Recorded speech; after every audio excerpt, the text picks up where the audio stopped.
Welcome to What If Sleep's Storian, soft-spoken tales to slow the day's thoughts and carry you toward peaceful sleep.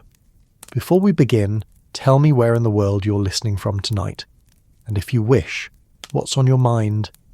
I read every note and love keeping quiet company across distances. If this brings you peace, a like and subscribe help me make more nightbound stories. Now, settle in, get comfortable, and breathe with me as we begin.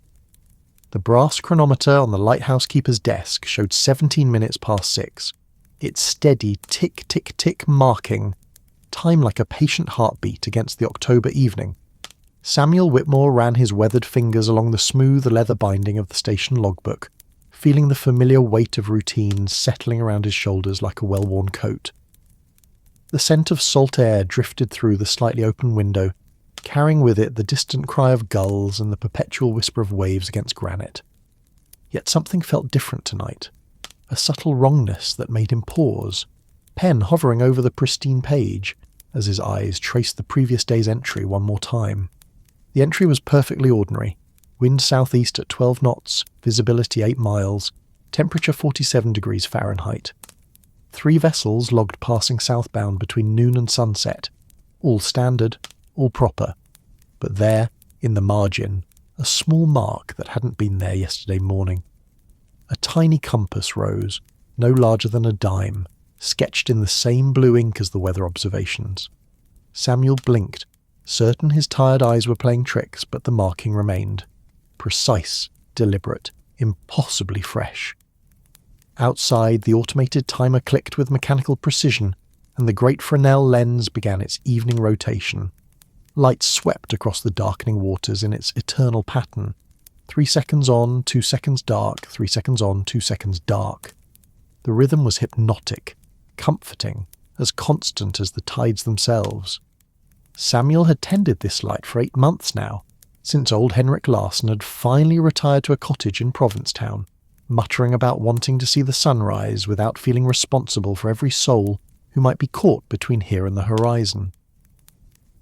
The lighthouse stood 47 feet above the high tide mark, its white-painted brick tower rising like a steadfast guardian from the rocky outcrop that Cape Cod's residents had christened Gull's Rest Point. From his position at the keeper's desk in the watchroom, Samuel could see 15 miles in any direction on a clear day. Tonight, with autumn's early dusk settling purple and gold across the Atlantic, he could make out the distant lights of Provincetown to the north, and the faint glow of navigation beacons marking the shipping lanes to the south. The lighthouse had been automated for nearly a decade now, a marvel of modern engineering that required no human hand to trim wicks or tend oil flames. Electric bulbs powered by generators hummed with reliable efficiency, and the massive lens assembly turned on precisely calibrated motors. Yet the Coast Guard still required a keeper on station, someone to monitor weather conditions, log passing vessels, and maintain radio contact with ships in distress. It was lonely work, but Samuel had discovered an unexpected peace in the solitude. He set down his pen and moved to the eastern window where the last fishing boats of the day were making their way back to Chatham Harbour. The Mary Catherine led the small flotilla, her diesel engine puttering steadily through the gentle swells. Captain Joe Medeiros would be at the wheel, probably smoking his evening pipe and thinking about the morning's catch prices. Behind her, the Sarah's Dream and Blessed Fortune followed in comfortable formation, their running lights twinkling like small stars against the deepening sky. Samuel raised his binoculars and focused on each vessel in turn, noting their registration numbers and estimated positions in the logbook. It was methodical work, soothing in its predictability. The Mary Catherine at 1840 hours, bearing northeast, approximately 2 miles southeast of Gull's Rest Point. The Sarah's Dream at 1842 hours following the same heading, distance 2 1/4 miles. The Blessed Fortune. He paused, adjusting the focus. The third boat seemed different somehow, riding lower in the water than usual, her typical white hull appearing darker in the fading light. Through the binoculars, he could see a figure at the stern, not Captain Tony Souza, who usually piloted the Blessed Fortune, but someone smaller, wearing what looked like a woman's yellow rain slicker. The figure raised a hand, not in greeting, but holding something that caught the dying sunlight. A mirror, perhaps, or a piece of polished metal. 3 quick flashes, then 2 longer ones, then 3 quick flashes again. Samuel lowered the binoculars, frowning. Maritime signal protocol was clear enough. 3 short, 3 long, 3 short meant distress. But the Blessed Fortune was maintaining course and speed, showing no signs of emergency. Her engine sounded steady, her navigation lights were properly displayed, and she was clearly under control. Perhaps the figure had simply been adjusting equipment, catching the light accidentally. Still, protocol was protocol. Samuel moved to the radio console and switched to channel 16, the international distress frequency. Fishing vessel Blessed Fortune. This is Gull's Rest Light Station. Do you require assistance? Over. Static answered him, punctuated by the distant voice of a Coast Guard operator calling a weather update to a freighter bound for Boston. He tried again, adjusting the frequency slightly. Blessed Fortune. Blessed Fortune. This is Gull's Rest Light Station on channel 16. Please respond if you are receiving. Over. More static. Through the window, he could see the 3 boats continuing their homeward journey, now nearly hull down on the horizon.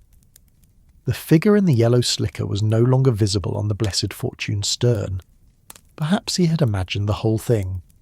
Fatigue playing tricks after a long day of maintenance work on the generator housing. Samuel returned to his desk and dutifully recorded the incident. 1845 hours. Possible distress signal observed from FV Blessed. Fortune. No response to radio inquiry. Vessel appeared to be under normal command and control.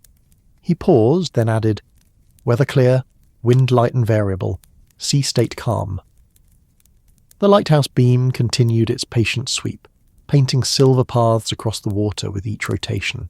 3 seconds on, 2 seconds dark. The rhythm was as regular as breathing, as dependable as the North Star. Samuel had grown to love that consistency, the way it marked time without hurrying it, the way it promised safe harbour to anyone who might be lost in the darkness. He opened the logbook to review the previous week's entries, partly from diligence and partly from a growing suspicion that something in the routine had been subtly altered. Monday's entry was standard: wind patterns, temperature readings, vessel counts. Tuesday showed a notation about repairs to the fog signal equipment. Wednesday recorded the passage of a naval destroyer on training exercises. Thursday's entry stopped him cold. In the margin, next to the notation about a Coast Guard cutter passing northbound, another small compass rose. This one was slightly different. The directional arms were longer, and there appeared to be tiny numbers at each cardinal point. Numbers so small they were barely legible, requiring him to fetch a magnifying glass from the supply cabinet under magnification. The numbers became clear. 3-2-3 at north, 1-4-1 at east, 2-3-2 at south, 4-1-4 at west. Samuel stared at the markings, his mind racing. Henrik had kept meticulous logs for 37 years, never once deviating from standard Coast Guard format. These markings were definitely not part of any official notation system. He flipped back through the pages, searching for similar marks. October 10th, nothing unusual. October 9th, clean margins, standard entries. October 8th, there, faint but unmistakable, another compass rose. This one had letters instead of numbers, N-E-S-W, but arranged in a pattern that made no immediate sense. The more he searched, the more he found. Not in every entry, but scattered, through the month like breadcrumbs in a fairy tale. Some were tiny sketches of nautical equipment, anchors, ship's wheels, lighthouse beams. Others were sequences of dots and dashes that looked almost like Morse code but didn't translate to any meaningful message when he tried to decipher them. Outside, full darkness had settled over Cape Cod. The lighthouse beam painted its steady pattern across waters that now reflected the first stars of evening.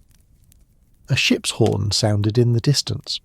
Probably the Boston Belle, the overnight ferry making her way toward Provincetown. Samuel logged her passage automatically, his mind still puzzling over the mysterious markings. Perhaps Henrik had developed some sort of private notation system during his long years of service. Lighthouse keepers were known for their eccentricities, their need to create meaning and routine in the long hours of solitude. Some kept extensive weather journals, others studied astronomy, still others became amateur naturalists, documenting the migration patterns of whales and seabirds. Henrik might have been coding his observations in a personal shorthand, meaningful only to himself. But why the secrecy? And why had the markings continued after Henrik's retirement? Samuel was certain he hadn't made those compass roses himself, yet they appeared to be in the same blue ink he used for official entries. He stood and stretched, feeling the familiar ache in his lower back that came from hunching over paperwork. Through the western window he could see the lights of Chatham twinkling like earthbound stars. Somewhere in that cluster of houses Henrik Larsson was probably settling down to his evening pipe, perhaps reading one of the maritime histories that had filled his quarters here at the Lighthouse. Samuel made a mental note to visit the old keeper soon, to ask about his methods, and perhaps learn more about the station's routines. The radio crackled to life, interrupting his thoughts. All stations. This is Coast Guard Boston, with a marine weather forecast for Cape Cod Bay and adjacent coastal waters. Samuel automatically reached for his logbook, preparing to record the official forecast. But as he opened to a fresh page, his pen hand froze. There, in the margin of the blank page, a new compass rose had appeared. This one was different from the others, larger, more elaborate, with what looked like tiny waves sketched around its perimeter. And in the centre, so small he almost missed it, a single letter. His hand trembling slightly, Samuel reached for the magnifying glass again. Under magnification, the letter was definitely a W, carefully formed in the same blue ink as his official entries, but he was absolutely certain he hadn't drawn it. He had opened to a fresh page just moments ago, and the logbook had been on his desk the entire time. The radio continued its weather report. Winds becoming northeast 15 to 25 knots after midnight, with gusts to 35 knots. Seas 3 to 5 feet, occasionally to 7 feet. Small craft advisories in effect until further notice. Samuel dutifully recorded the forecast, his handwriting slightly less steady than usual. As he wrote, he found himself glancing repeatedly at the mysterious compass rose, half expecting it to change or disappear. But it remained constant, patient, waiting like everything else in the lighthouse's steady routine. Outside, the lighthouse beam continued its eternal sweep, and the first drops of the predicted storm began to tap against the windows. 3 seconds on, 2 seconds dark, 3 seconds on, 2 seconds dark. The rhythm was the same as always, comforting and reliable, but something in that rhythm seemed different now, as if the light were trying to communicate something beyond its simple navigation signal. Samuel closed the logbook and prepared for the long night watch ahead. Tomorrow, he decided he would begin a more systematic investigation of Henrik's logs. He would search for patterns, try to decode the messages, and perhaps uncover the secret that seemed to be hiding in plain sight among the routine weather observations and vessel counts. The storm was coming, the radio had warned, but storms were part of the lighthouse keeper's world. Samuel checked the generator fuel levels, tested the backup lighting systems, and settled into his chair for the night watch. Outside, wind was beginning to build, and the beam of Gull's Rest light swept steadily across waters that were already showing whitecaps in the distance. Whatever mysteries lay hidden in the margins of the station logs, they would wait until morning. For now, there was only the eternal routine, the turning of the light, the steady tick of the chronometer, and the comforting knowledge that sailors throughout the night would see that beam and know their position relative to the shore. 3 seconds on, 2 seconds dark. The lighthouse kept its vigil, as it had for decades, as it would for decades to come. And in the keeper's quarters, Samuel Whitmore settled into the rhythm of the watch, unaware that he was about to become part of a tradition far older and more mysterious than anything recorded in the official logs. The first pale threads of dawn crept across the Atlantic horizon, like watercolour bleeding into wet paper, painting the sky in shades of pearl and rose, that would have made the old masters weep with envy. Samuel Whitmore stood at the eastern window of the lighthouse, a steaming mug of coffee warming his hands, watching the familiar transformation that never failed to humble him. The storm that had been promised the night before had passed to the south, leaving behind only a gentle swell that made the moored fishing boats bob like contented ducks in Chatham Harbour. The lighthouse beam had completed its final rotation at dawn's first light, the automated system switching off with a soft electrical hum that seemed to echo through the tower's hollow spaces. In the sudden absence of that rhythmic sweep, the morning felt strangely quiet, as if the world were holding its breath before beginning another day.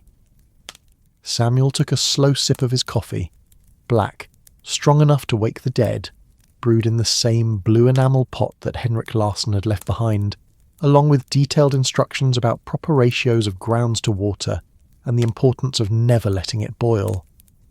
Coffee, Henrik had written in his meticulous handwriting on an index card tacked to the kitchen cabinet, is the lighthouse keeper's first and most sacred duty. Everything else follows from that foundation. The old Norwegian had been full of such pronouncements, delivered with the gravity of biblical commandments and the dry humour of a man who had spent 37 years talking primarily to seagulls and passing ships.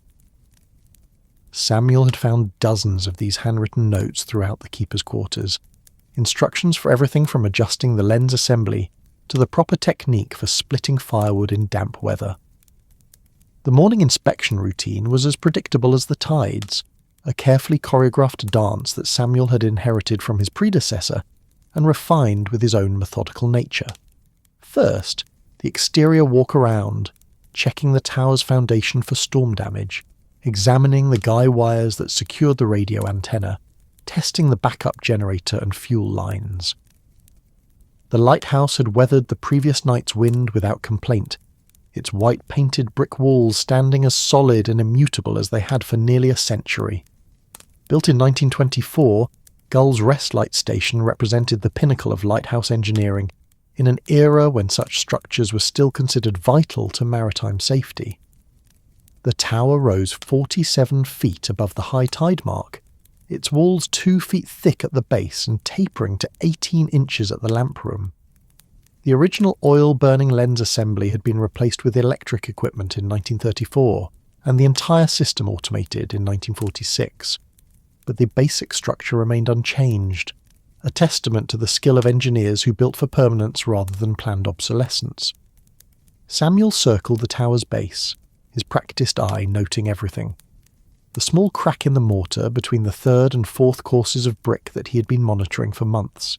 The slight discoloration on the southern wall where salt spray had left its mark. The tangle of kelp and driftwood that last night's surf had deposited on the rocky shore. Everything was as it should be. Yet something nagged at the edge of his consciousness, a sense that details were slightly out of place.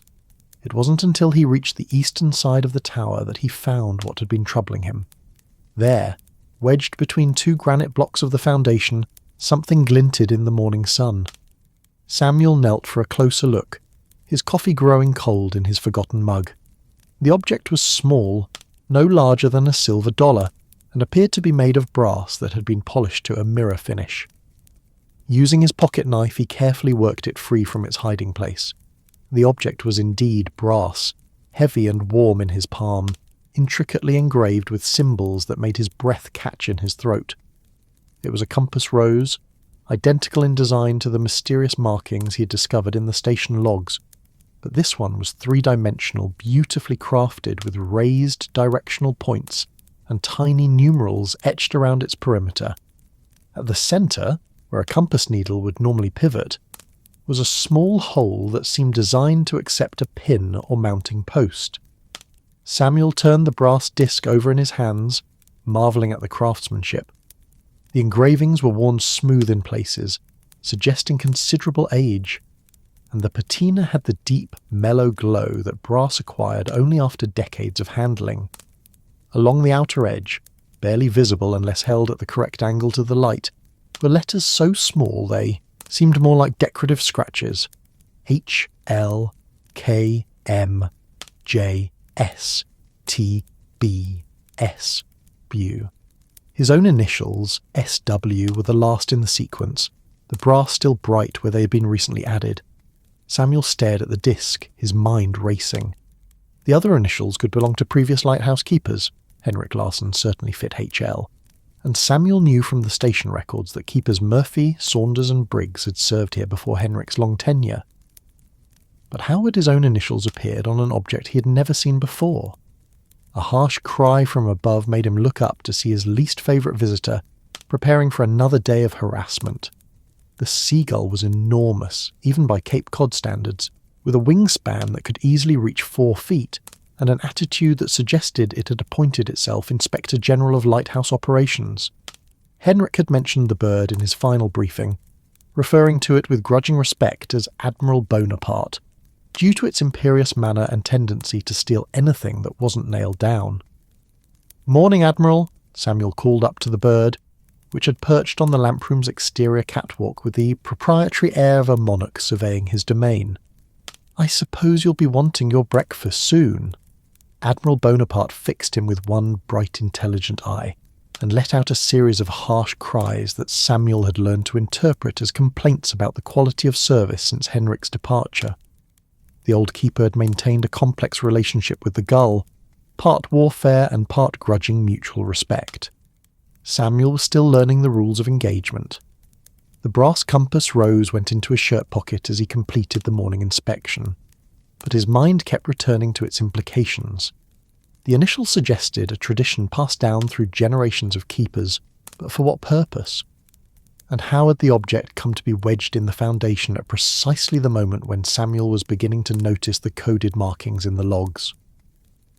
Back inside the lighthouse, Samuel climbed the spiral staircase to the lamp room, a journey of 83 steps that he had counted so many times it had become automatic. The stairs were cast iron, installed during the 1934 modernisation, and they rang like church bells under his boots. At the top, the Fresnel lens assembly dominated the circular room like a crystal cathedral, its precisely cut prisms designed to focus and amplify the electric lamp into a beam visible for 20 miles on a clear night. The lens was a work of art as much as engineering, crafted in Paris by the same firm that had created optical systems for lighthouses around the world. Each prism was hand-ground to mathematical precision, and the entire assembly rotated on a bed of mercury that eliminated friction while providing perfectly smooth motion. Samuel had spent hours studying the mechanism, fascinated by the elegant simplicity of its design and the way it transformed a relatively small electric bulb into a beacon that could guide ships safely through the treacherous waters off Cape Cod. This morning, however, his attention was drawn to something that shouldn't have been there. Between the lens assembly and the eastern window, barely visible unless viewed from precisely the correct angle, hung a thin copper wire. It was fine as a fishing line, stretched taut between 2 tiny eye screws that had been discreetly installed in the window frame and the lamp housing. From most positions in the room, the wire was invisible, but when the morning sun struck it at the proper angle, it gleamed like spun gold. Samuel examined the installation more closely, running his finger along the wire's length. The eye screws were old, their brass fittings green with verdigris, suggesting they had been in place for years. The wire itself showed signs of careful maintenance, no corrosion, no kinks or breaks that would indicate hasty installation. Someone had taken considerable time and care to create this setup, and had done so in a way that would escape casual notice. Following the wire's path, Samuel discovered that it led to a small wooden box tucked behind the lens assembly's gear housing. The box was about the size of a cigar humidor, crafted from what looked like teak, and fitted with brass corners and a tiny padlock. The wood had been oiled regularly, its surface glowing with the deep lustre that came from years of careful maintenance. The padlock was old but functional, its mechanism still smooth despite obvious age. Samuel tried his ring of station keys, but none fit the small keyhole. He was about to return to his quarters for tools when Admiral Bonaparte's raucous cry from outside gave him an idea. The brass compass rose in his pocket, had a small hole at its centre. Perhaps it served as more than just decoration. The compass rose fit the padlock's keyhole perfectly, turning with a soft click that spoke of precision engineering.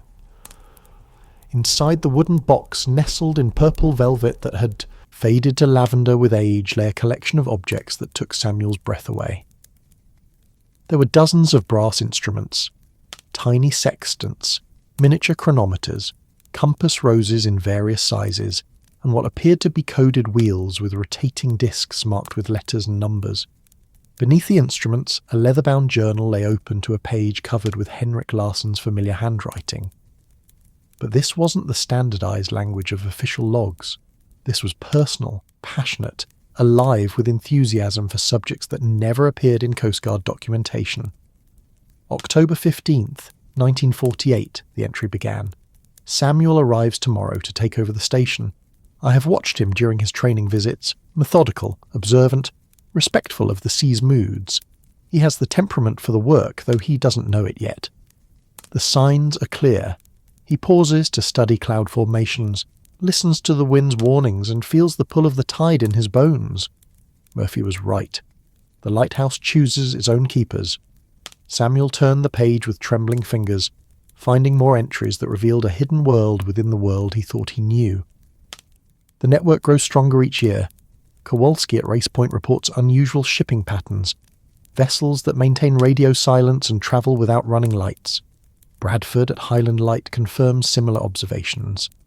We are the eyes and ears that official channels cannot acknowledge, the watchers who see what others choose to ignore. The codes work perfectly, hidden in plain sight among routine weather observations, invisible to anyone who doesn't know the key. The implications hit Samuel like a physical blow. Henrik and the other lighthouse keepers had been operating some sort of intelligence network, using their positions to monitor maritime activities that escaped official notice. The coded markings in the logs weren't random symbols. They were a sophisticated communication system, disguised as innocent marginalia. He flipped through more pages, finding detailed explanations of the coding system, lists of participating lighthouse stations along the New England coast, and careful documentation of suspicious vessels and their activities. The network had been tracking smuggling operations, monitoring foreign fishing fleets that ventured too close to territorial waters, and keeping watch for submarine activity during the tense years following World War II. The lighthouse keeper sees everything, Henrik had written in what appeared to be a philosophical moment, but understands that seeing and speaking are different responsibilities. We are guardians not just of ships, but of secrets, watchers at the threshold between the known world and the vast mystery beyond the horizon. The light we tend to illuminates more than safe passage. It illuminates truth. Admiral Bonaparte's cry from outside brought Samuel back to the present moment. The sun had climbed higher while he read, and his coffee had long since grown cold. He carefully returned the journal to its velvet nest and locked the box, his mind reeling with the magnitude of what he had discovered. Henrik hadn't just been a lighthouse keeper. He had been part of a clandestine organisation that used the lighthouse system for purposes far beyond navigation. The brass compass rose felt heavier in his pocket now. Weighted with significance, he was only beginning to understand. As he descended the spiral staircase, Samuel found himself seeing the lighthouse with new eyes. Every shadow seemed to hide secrets. Every surface might conceal hidden compartments or coded messages. The routine inspections that had seemed so straightforward suddenly took on layers of meaning he had never suspected. In the kitchen, he brewed fresh coffee and sat at the small table, where Henrik had prepared thousands of meals in solitude. The view from this window encompassed Chatham Harbour and the shipping lanes beyond, an ideal vantage point for observing maritime traffic. Now Samuel understood why Henrik had spent so many hours here, seemingly just enjoying the view but actually maintaining a careful watch for vessels that didn't belong. The radio crackled to life with the morning's first weather report, and Samuel automatically reached for his logbook to record the forecast. But as he opened to a fresh page, he found himself hesitating. Should he continue the official entries as always, or was it time to learn the true language of the lighthouse keeper's trade? Outside, Admiral Bonaparte had settled on the kitchen windowsill, fixing Samuel with an expectant stare that clearly communicated breakfast demands. The gull's presence seemed like a test. Henrik had left detailed instructions about feeding the Admiral, along with warnings about the bird's intelligence and memory for both kindness and slights. Perhaps this too was part of the lighthouse keeper's true responsibilities, maintaining relationships that went beyond human understanding. Samuel opened a can of sardines and stepped outside, holding the fish where Admiral Bonaparte could see them. The gull's reaction was immediate and dramatic. A series of harsh cries that sounded almost like laughter, followed by an aerial display that showcased the bird's considerable wingspan and acrobatic abilities. When the performance concluded, the Admiral settled on the lighthouse's exterior railing and fixed Samuel with a look that seemed to say, "Well, it's about time you figured out the proper protocol."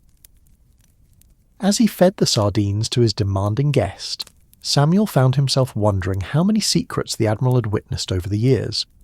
The bird's intelligence was unmistakable, and its longevity meant it had observed multiple generations of lighthouse keepers.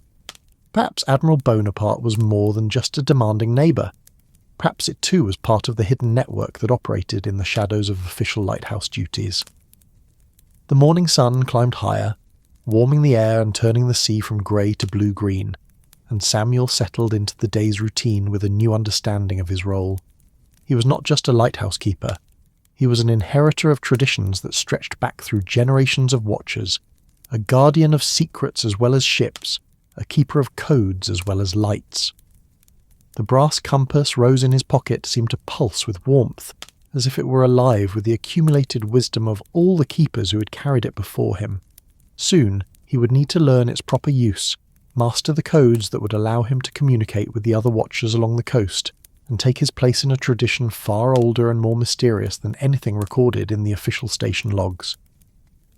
But for now, there was Admiral Bonaparte to feed, weather to observe, and the eternal rhythm of the lighthouse to maintain.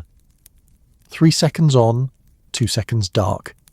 The pattern that had guided sailors for decades would continue, but Samuel now understood that it illuminated far more than safe passage through dangerous waters. The afternoon fog rolled in from the Atlantic like a living thing, silent and inexorable, transforming the familiar seascape into something from a dream. Samuel watched it advance from his position at the kitchen window, cup of tea growing cold in his hands as the mist swallowed first the distant shipping lanes, then the fishing boats returning early from their morning runs, and finally the rocky outcroppings that marked the entrance to Chatham Harbour. Within the span of 20 minutes, the world beyond Gull's Rest Point had simply vanished, leaving the lighthouse floating in a grey cocoon of silence, broken only by the distant moan of fog signals and the rhythmic whisper of waves against granite. This was the kind of weather that separated true lighthouse keepers from mere caretakers, Henrik had written in one of his margin notes. Fog, the old Norwegian had observed in his precise handwriting, is the sea's way of testing whether you understand that visibility and clarity are different things entirely. In the mist, you learn to see with more than eyes. Samuel was beginning to understand what his predecessor meant. The fog didn't just obscure the physical world, it seemed to strip away the barriers between past and present, making the lighthouse feel like a ship adrift in time itself.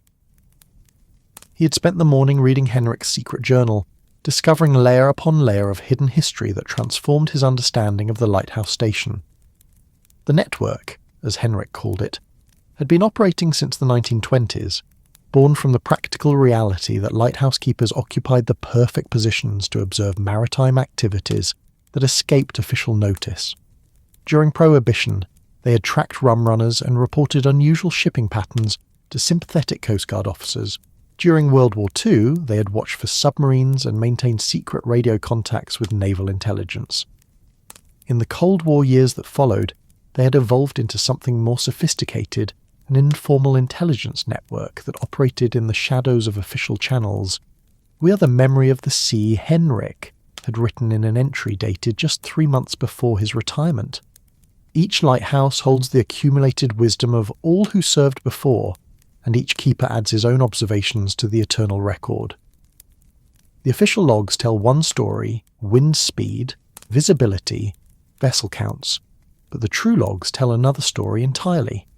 They speak of patterns within patterns, of ships that appear where they shouldn't be, of signals that carry more than navigation information. The brass compass rose lay open on the kitchen table beside Henrik's journal, its polished surface reflecting the grey light that filtered through the fog.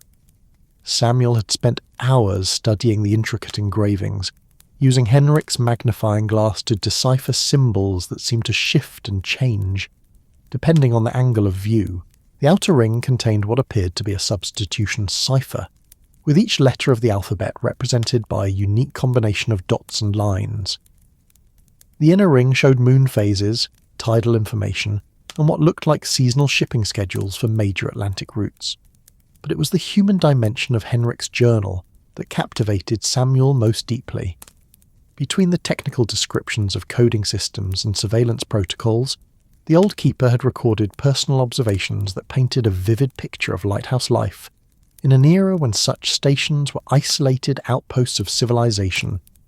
Henrik had served during the golden age of lighthouse keeping, when keepers were expected to be meteorologist, radio operator, mechanic and philosopher all rolled into one. "October storms are the worst," Henrik had written during his second year at Gull's Rest. Not for their violence. Cape Cod has seen worse weather than anything nature can throw at us now, but for their loneliness. When the wind howls for 3 days straight, and the waves climb high enough to throw spray over the lamproom, you begin to understand why so many keepers went strange in the old days. The sea talks to you in weather like that, and if you listen too closely you might start talking back. Samuel smiled at the image of his predecessor having philosophical conversations with Atlantic storms. Henrik had clearly been a man of deep feeling disguised as a practical technician, someone who found poetry in weather reports and meaning in the endless cycle of light and darkness. The journal entries revealed a complex personality, part scientist, part mystic, part stubborn Norwegian bachelor who had made the lighthouse his home for nearly 4 decades. The fog signal at Race Point Light moaned its deep bass note across the water, answered moments later by the higher-pitched horn at Highland Light. Samuel recognised the pattern: 2 long blasts every 30 seconds from Race Point, 3 short blasts every minute from Highland. During fog conditions, the lighthouse keepers maintained audio contact across the Cape, their signals carrying coded information along with navigation warnings. According to Henrik's notes, the network had developed an elaborate system of fog signal communications, hiding intelligence reports within the standard pattern of navigation aids. Samuel picked up the brass compass rose and aligned its directional points with the kitchen window, following Henrik's detailed instructions for decoding fog signal messages. Race Point's 2 long blasts, timed precisely 37 seconds apart rather than the standard 30, indicated unusual vessel activity in the northern shipping lanes. Highland Light's response, 3 short blasts with a barely perceptible pause between the second and third, confirmed receipt of the message and added the information that similar activity had been observed from their position. The precision required for such communication was staggering. Fog signal timing had to be accurate to the second, with variations so subtle that only trained listeners would notice them.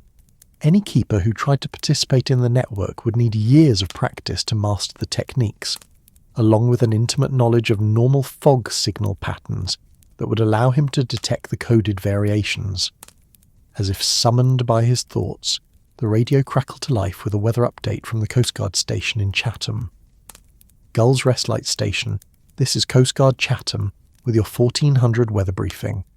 Fog conditions expected to persist through 1800 hours, visibility less than 1/4 mile, winds light and variable. Recommend extra vigilance for small craft operating in reduced visibility.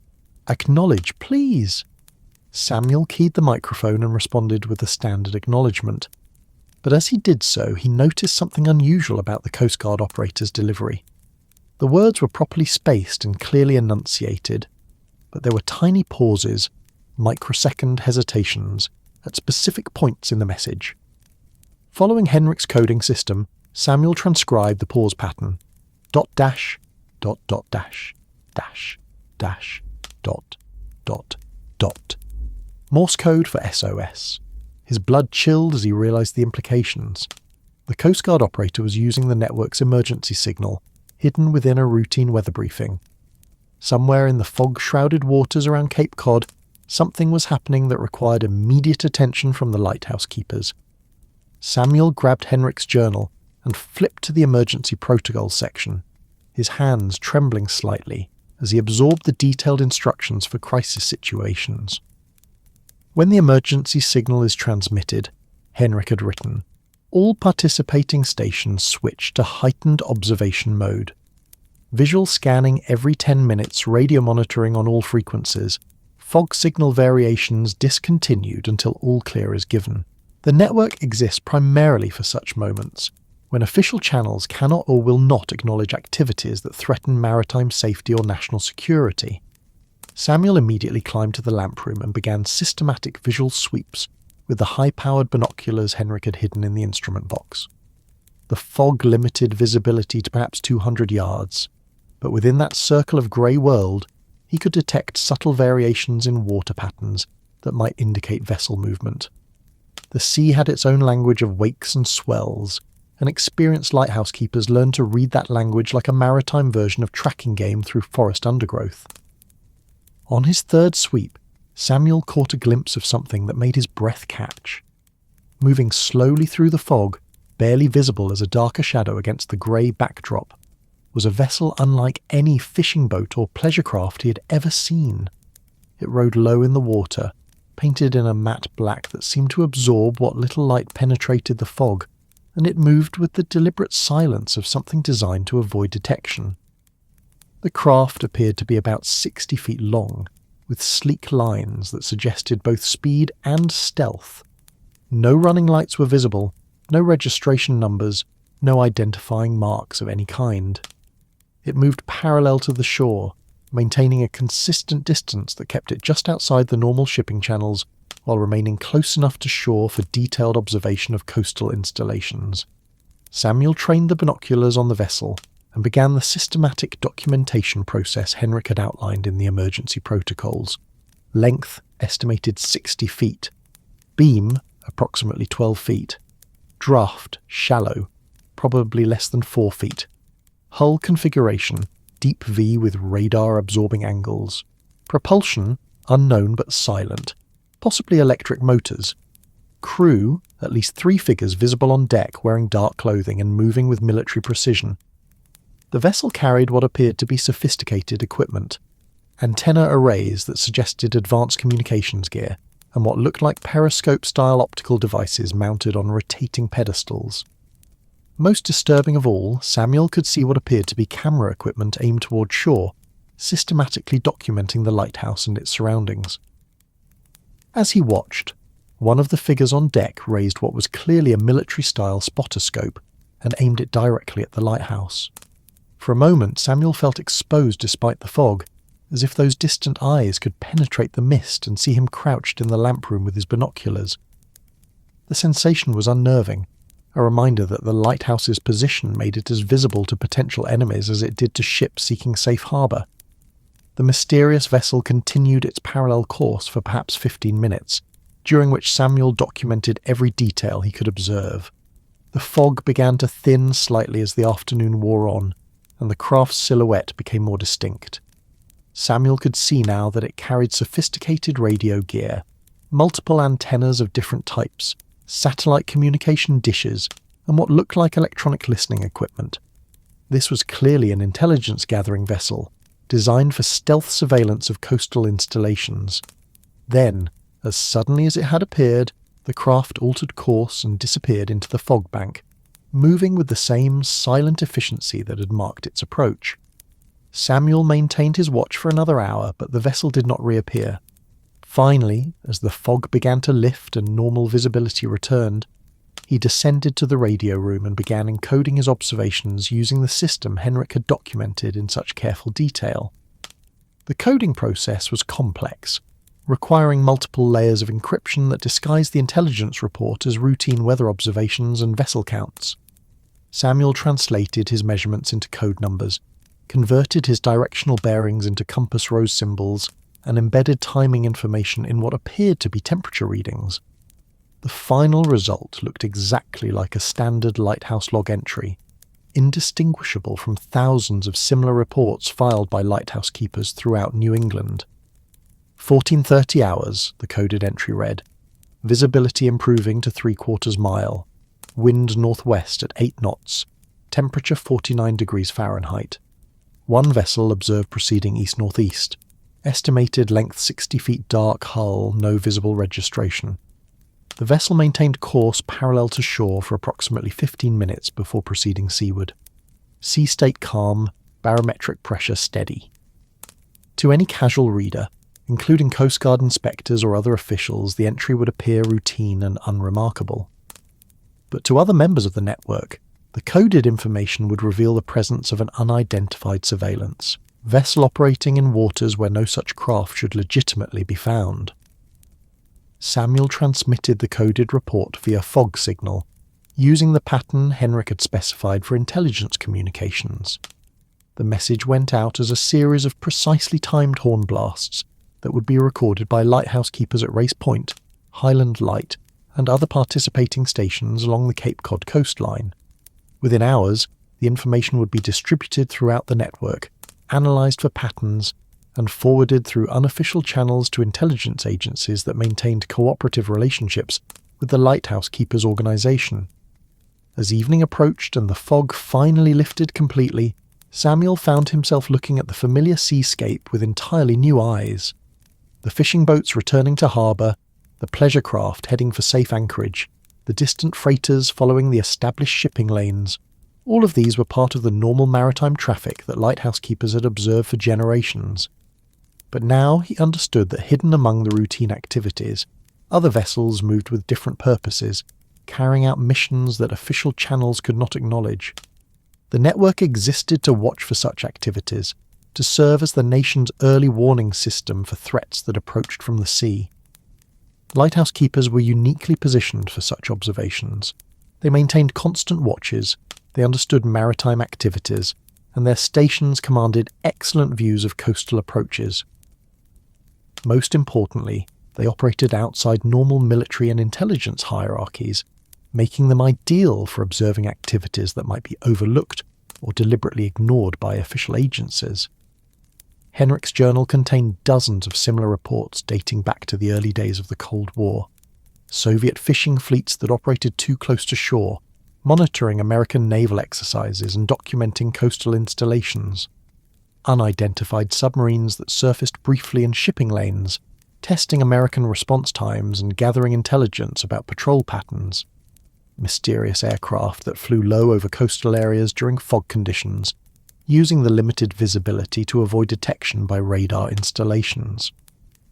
"We are the guardians at the threshold," Henrik had written in one of his more philosophical moments, "the watchers who stand between the known world and the vast mystery beyond the horizon. Our lights guide honest sailors to safety, but they also illuminate the activities of those who prefer darkness for their work. The network exists because some truths are too important to trust to official channels, and some dangers too subtle for conventional detection."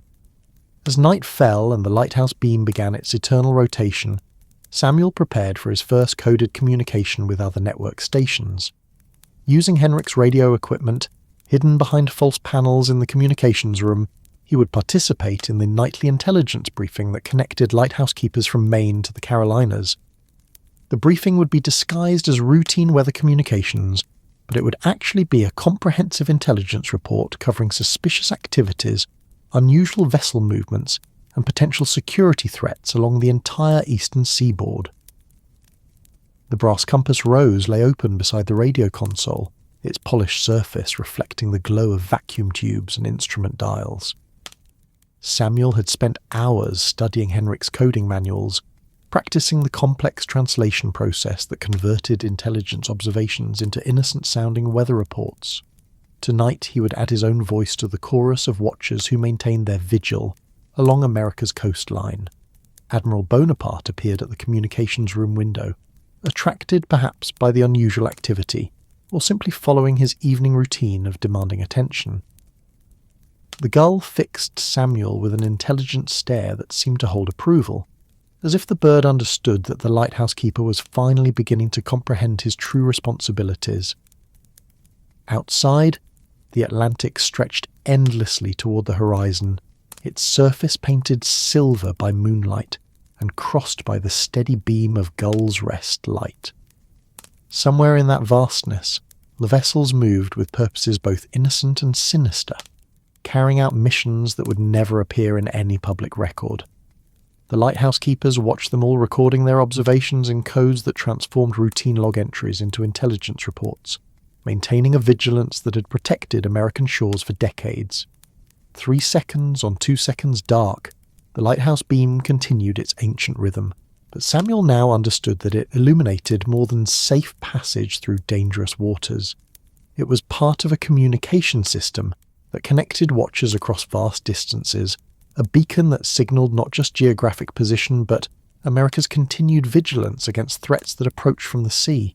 The network was awakening, responding to his report of the mysterious surveillance vessel, and Samuel felt the weight of his new responsibilities settling around him like Henrik's old keeper's coat.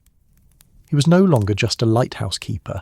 He was a guardian of secrets, a keeper of codes, a watcher at the threshold between the known world and the vast mystery beyond the horizon. The moon hung like a silver coin above the Atlantic, casting a shimmering path across waters so still they seemed more like polished obsidian than the restless oceans Samuel had come to know. It was the kind of night that made the lighthouse beam seem almost unnecessary.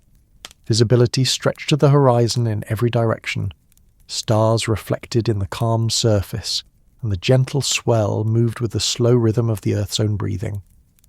Yet it was precisely on such deceptively peaceful nights, Henrik's journal had warned, that the most interesting maritime activities tended to occur.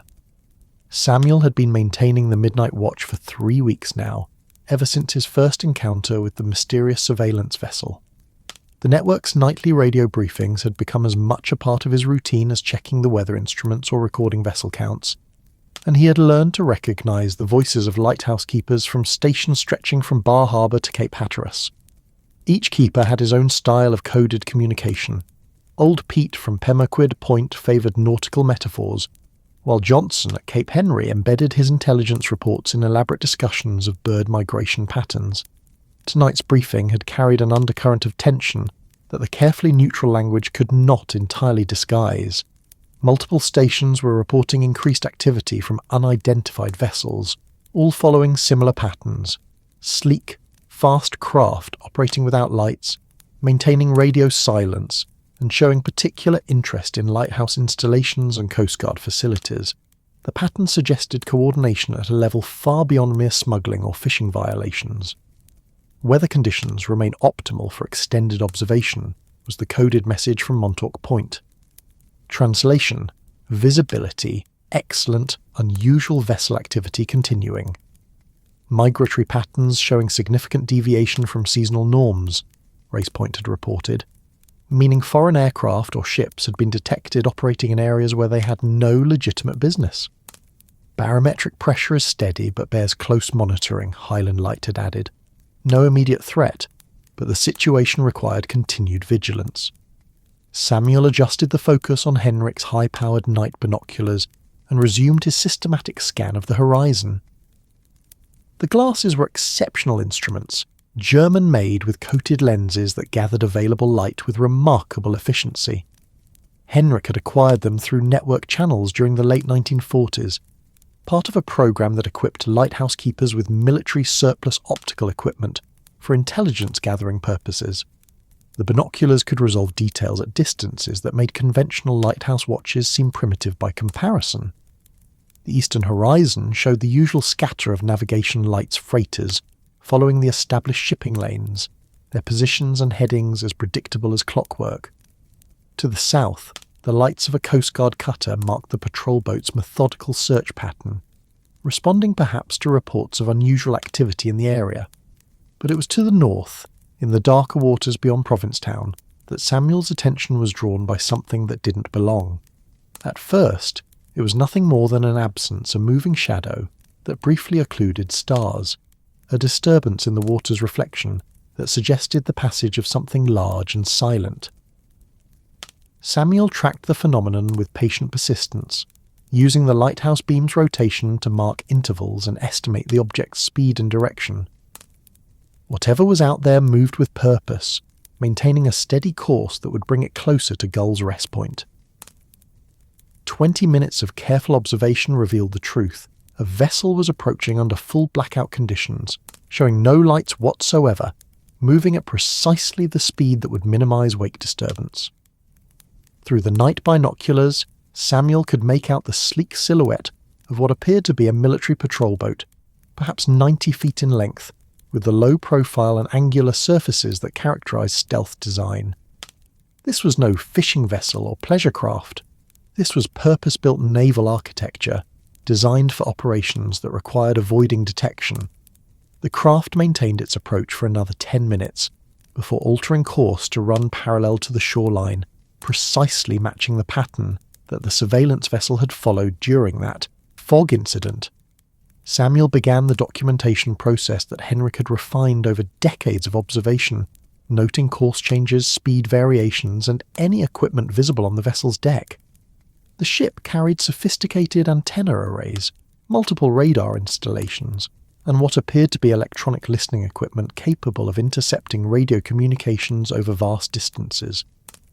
As the mysterious vessel passed closest to the lighthouse, perhaps a mile offshore, Samuel noticed something that made his blood run cold.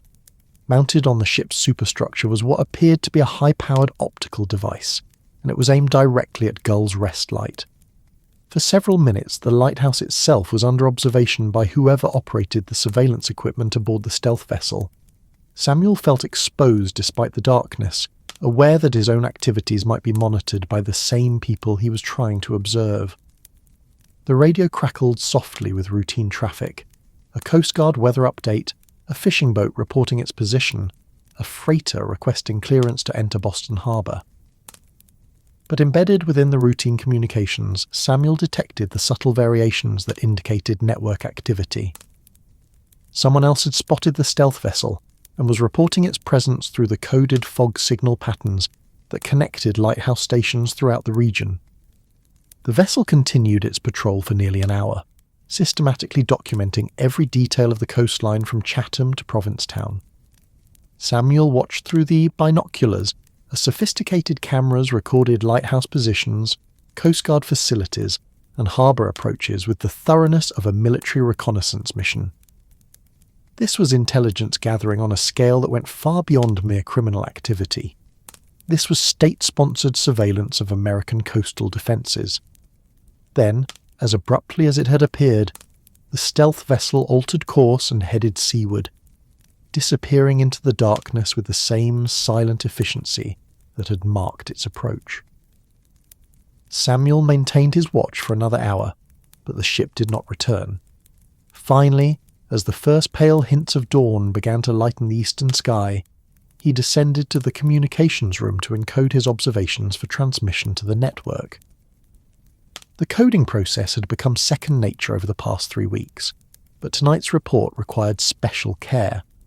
The systematic nature of the surveillance vessel's activities suggested a level of threat that the network had not encountered since the height of the Cold War. Samuel embedded his measurements and observations within what appeared to be routine weather data, using Henrik's most sophisticated encryption methods to disguise the intelligence value of his report. 0330 hours, the coded entry read, "Clear skies with excellent visibility extending to horizon, wind calm, seas flat, temperature 42 degrees Fahrenheit. A large vessel observed proceeding southeastward at approximately 15 knots, estimated length 90 feet, no running lights displayed. The vessel maintained parallel course to shoreline for 57 minutes before heading seaward. Unusual antenna configuration observed. Weather conditions are expected to remain stable through morning hours." The report went out via the network's radio channels, disguised as routine weather communications but carrying intelligence that would be analysed by experts at multiple agencies. Within hours, Samuel's observations would be correlated with reports from other lighthouse stations, satellite surveillance data, and electronic intelligence gathered by monitoring stations along the coast. The network's strength lay not in any single observation, but in the comprehensive picture that emerged when dozens of lighthouse keepers contributed their individual pieces to the larger puzzle. As morning broke over Cape Cod, Samuel found himself thinking about the human cost of the surveillance activities he'd witnessed.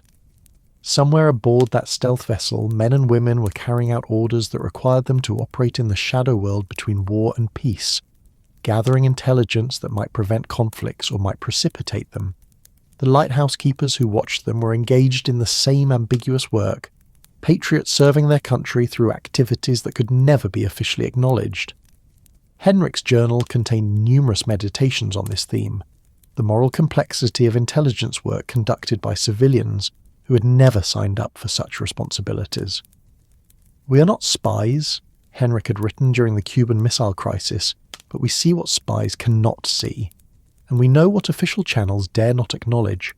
The lighthouse keeper stands at the intersection of public service and national security, charged with protecting both maritime safety and state secrets. It is a burden that history has placed upon you, not one we chose for ourselves." The morning brought routine activities that provided welcome relief from the intensity of the night watch. Samuel completed his inspection of the lighthouse equipment, recorded the standard weather observations, and fed Admiral Bonaparte his daily ration of sardines. The gull seemed unusually subdued, as if it too sensed the significance of the previous night's activities. Admiral Bonaparte had witnessed decades of mysterious vessels and coded communications, serving as an unwitting guardian of secrets that could never be officially recorded. By noon, the radio traffic had returned to normal patterns, with no indication that the previous night's activities had ever occurred. Coast Guard patrols reported routine conditions, fishing vessels went about their daily business, and the shipping lanes carried their usual complement of commercial traffic. Only the lighthouse keepers knew that foreign intelligence vessels continued to probe American coastal defences, testing response times and documenting defensive installations with impunity. The afternoon mail brought an unexpected reminder of the world beyond the lighthouse's isolated perimeter. Among the routine correspondence and supply catalogues was a hand-addressed envelope bearing the return address of Henrik Larsen's cottage in Provincetown. Samuel opened it with curiosity, finding a brief note written in the old keeper's familiar handwriting. "Samuel," the note began, "I hope you are settling well into the rhythms of the station. I've been thinking about our conversation regarding the importance of maintaining accurate weather records, and I wonder if you might have occasion to visit me for tea sometime soon. There are aspects of record keeping that are best discussed in person, particularly regarding the proper interpretation of unusual atmospheric phenomena. I have some materials that might be helpful for your continuing education in meteorological observation."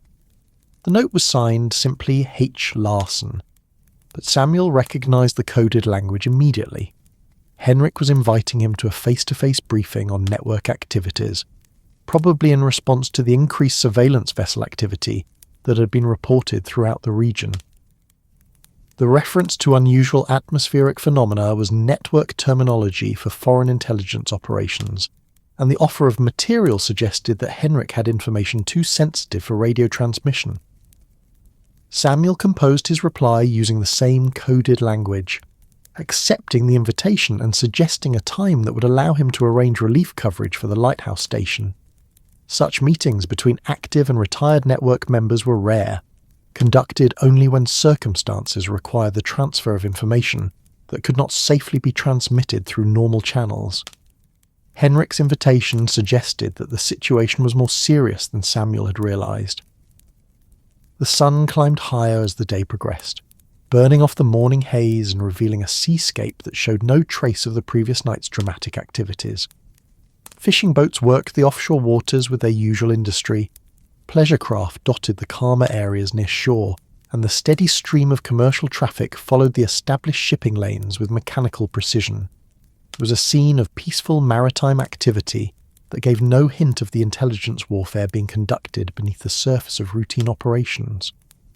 Yet Samuel now understood that every vessel on the horizon carried potential significance. That fishing boat riding unusually low in the water, was it simply heavy with catch? Or did it carry equipment that had no legitimate place aboard a commercial fishing vessel? The yacht proceeded southward. With unnecessary speed, was its owner simply eager to reach port? Or was the vessel carrying out reconnaissance activities disguised as recreational boating? The freighter that had altered course slightly to pass closer to shore was the captain correcting for current and wind, or was someone aboard documenting coastal installations?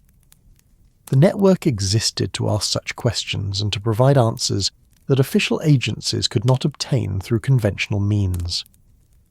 Lighthouse keepers were uniquely positioned to make such observations, maintaining constant watches from fixed positions that commanded excellent views of maritime approaches. Their reports, when properly analysed and correlated, provided intelligence agencies with information that satellite surveillance and electronic monitoring could not duplicate. As evening approached, Samuel prepared for another night watch, knowing that the mysterious surveillance vessel might return to continue its systematic documentation of coastal defences. The lighthouse beam began its eternal rotation as sunset painted the sky in shades of rose and gold, and the first stars appeared in the darkening sky. 3 seconds on, 2 seconds dark, the rhythm that had guided. Mariners for decades continued unchanged, but Samuel now understood that it carried messages far more complex than simple navigation information. The radio brought the evening's coded briefings from network stations throughout New England, each report disguised as routine weather communications but carrying intelligence that painted a disturbing picture of coordinated surveillance activities. The stealth vessel that Samuel had observed was apparently part of a larger operation, with similar craft reported off multiple lighthouse stations from Maine to North Carolina. The scope of the intelligence gathering suggested preparation for operations far more significant than routine espionage. Henrik's journal contained references to similar periods of heightened activity, usually preceding major international crises or changes in global political alignments. The network had detected increased Soviet naval activity months before the Berlin crisis, had observed unusual shipping patterns that preceded the Korean conflict, and had documented surveillance activities that later proved to be preparation for intelligence operations throughout the Western Hemisphere. "We are the early warning system that no one acknowledges," Henrik had written during the height of the Cold War. "The watchers who see the storm clouds gathering, while others enjoy the illusion of peaceful skies. Our reports may prevent wars or may simply document the preliminary moves in conflicts that have already begun. We will never know which, and perhaps that is for the best. Knowledge of consequences might make us hesitant to report what we observe, and hesitation in intelligence work can cost lives." As midnight approached, Samuel took his position in the lamp room with Henrik's night binoculars, ready to resume the patient surveillance that had become his primary responsibility. The moon had risen higher, casting even more light across waters that remained calm and deceptively peaceful. Somewhere in that silver-painted vastness, vessels moved with purposes both innocent and sinister, carrying out missions that would never appear in any official record. The lighthouse beams swept across the water with hypnotic regularity, and Samuel settled into the rhythm of the night watch. 3 seconds on, 2 seconds dark. The pattern had guided ships safely to harbour for generations, but tonight it might also illuminate activities that threatened the very peace it was designed to protect. The network was watching, recording, and reporting, maintaining a vigilance that had protected American shores for decades. Admiral Bonaparte appeared at the lamp room window, drawn perhaps by the unusual intensity of Samuel's activities, or simply following his nocturnal routine of demanding attention. The gull fixed Samuel with an intelligent stare that seemed to convey understanding of the serious nature of the work being conducted. Admiral Bonaparte had witnessed decades of mysterious vessels and coded communications, serving as an unofficial witness to activities that existed in the shadow world between public service and national security. The night stretched ahead, full of possibilities both routine and extraordinary. Samuel maintained his watch with the patience that lighthouse keeping had taught him, knowing that the most significant observations often came during the quiet hours when the world seemed most peaceful. The network depended on such vigilance, and Samuel had become part of a tradition that stretched back through generations of watchers who had stood guard at the threshold between the known world and the vast mystery beyond the horizon.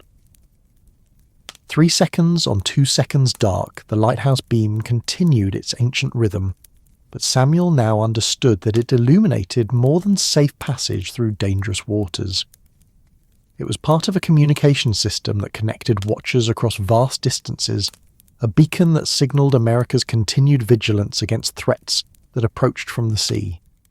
The ships that moved through the night carried their secrets with them, but the lighthouse keepers saw everything, recorded everything, and reported everything that might threaten the peace that their lights were sworn to protect.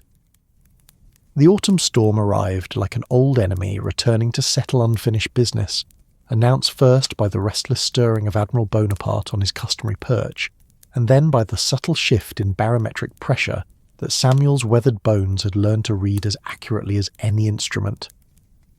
The morning sky showed deceptive patches of blue between gathering clouds, but the wind carried the metallic taste of distant lightning and the promise of violence that would test every joint and girder of the lighthouse's century-old construction.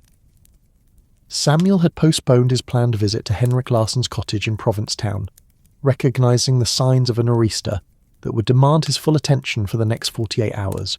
Such storms were the lighthouse keeper's ultimate examination, separating those who merely tended automated equipment from those who truly understood their role as guardians against the sea's fury. The weather radio crackled with increasingly urgent warnings as the storm system strengthened over the warm waters of the Gulf Stream, building the energy that would soon be unleashed against the Cape Cod coastline. Storm warnings now in effect from Bar Harbor to Cape Hatteras, the Coast Guard meteorologist announced with professional calm that barely masked the significance of the approaching system. Winds increased to 55 knots with gusts to 75 knots, seas building to 15 to 20 feet, occasionally to 25 feet. All mariners advised to seek immediate shelter. This is a dangerous storm system with the potential for significant structural damage to exposed installations. Samuel methodically prepared the lighthouse for the coming assault, following procedures that Henrik had refined over decades of storm experience. Emergency fuel supplies were checked and secured, backup generators tested and positioned for immediate use, radio equipment protected against power surges, and all loose equipment either removed or lashed down with military precision. The lighthouse had survived worse storms than this one promised to be, but each tempest demanded respect and preparation that could mean the difference between riding out the weather safely and facing catastrophic failure. The lamproom received special attention, its massive Fresnel lens and rotating mechanism representing the lighthouse's primary function and most vulnerable components. Samuel checked the motor mounts, verified the mercury bearing system, and tested the backup manual rotation procedures that would keep the light operational even if electric power failed. The beacon's reliability during storm conditions was not just a matter of professional pride. Ships caught in the tempest would depend on that steady flash for their survival. By noon, the wind had increased to 30 knots, driving the first sheets of rain against the lighthouse windows with a sound like rice being thrown against glass. The sea had begun its transformation from the placid surface Samuel had known for weeks into something altogether more primitive and dangerous. Waves that had measured 2 to 3 feet in the calm weather now reached 6 feet and continued building, their tops torn off by the strengthening wind and flung as spray that reached halfway up the lighthouse tower. The afternoon brought a temporary lull that experienced storm watchers knew was merely the calm before the real fury began. Samuel used this respite to complete his preparations and to transmit what might be his final weather report for some time. The network's radio channels hummed with similar preparations as lighthouse keepers throughout New England battened down for the storm, their coded communications carrying both routine weather data and intelligence reports that took on added urgency as surveillance activities would be temporarily suspended. "Gulls Rest Light to all stations," Samuel transmitted in the formal language that the network used for emergency situations. Barometric pressure 28.65 and falling rapidly. Winds northeast at 35 knots, gusting to 50. Seas 8 to 10 feet and building. All observation activities suspended until further notice. The station will maintain an emergency watch schedule throughout the event. Request all stations acknowledge and report status. The responses came back from lighthouse stations stretching from Maine to the Carolinas, each keeper reporting similar preparations for what promised to be one of the most significant storms in recent memory. Highland Light reported winds already reaching 45 knots. Race Point Light had recorded a barometric pressure reading that suggested the storm's centre would pass uncomfortably close to Cape Cod. Montauk Point Light warned that the storm surge might reach levels not seen since the hurricane of 1944. As evening approached, the storm's full power began to manifest itself. The wind increased to a constant 45 knots, with gusts that made the lighthouse tower sway perceptibly, a motion that Samuel felt in his bones as much as observed with his eyes. The sound became a living thing, not just wind, but a symphony of destruction that included the shriek of air forced through guy wires, the thunderous crash of waves against granite foundations, and the deeper, more ominous groan of the lighthouse structure as it flexed under pressures it had been designed to withstand, but which still tested the limits of human engineering. The lamp room became Samuel's command post for the storm, its elevated position providing the best vantage point for monitoring conditions, while keeping him close to the lighthouse's most critical systems. The great lens continued its patient rotation, casting its beam acrow, a seascape that had been transformed into something from maritime nightmares. Waves now reached 15 feet and continued building, their faces steep and angry, breaking in explosions of foam that the wind caught and hurled horizontally across the water's surface. Rain drove against the lamproom windows with machine gun intensity, reducing visibility to near zero, but occasionally parting to reveal glimpses of a sea gone mad with its own power. The lighthouse beam cut through the chaos like a sword of the light, maintaining its steady 3-second flash that had guided mariners for generations. Samuel took professional satisfaction in the beacon's reliability, even as he fought mounting concern about the storm's continued intensification. The radio brought increasingly dire reports from throughout the region. A fishing vessel had missed its scheduled check-in from waters near Stellwagen Bank. Coast Guard rescue operations had been suspended due to conditions that made helicopter flights impossible, and rendered even their largest cutters ineffective. Amateur radio operators reported widespread power outages as the storm's outer bands reached shore, toppling trees and snapping power lines with casual efficiency.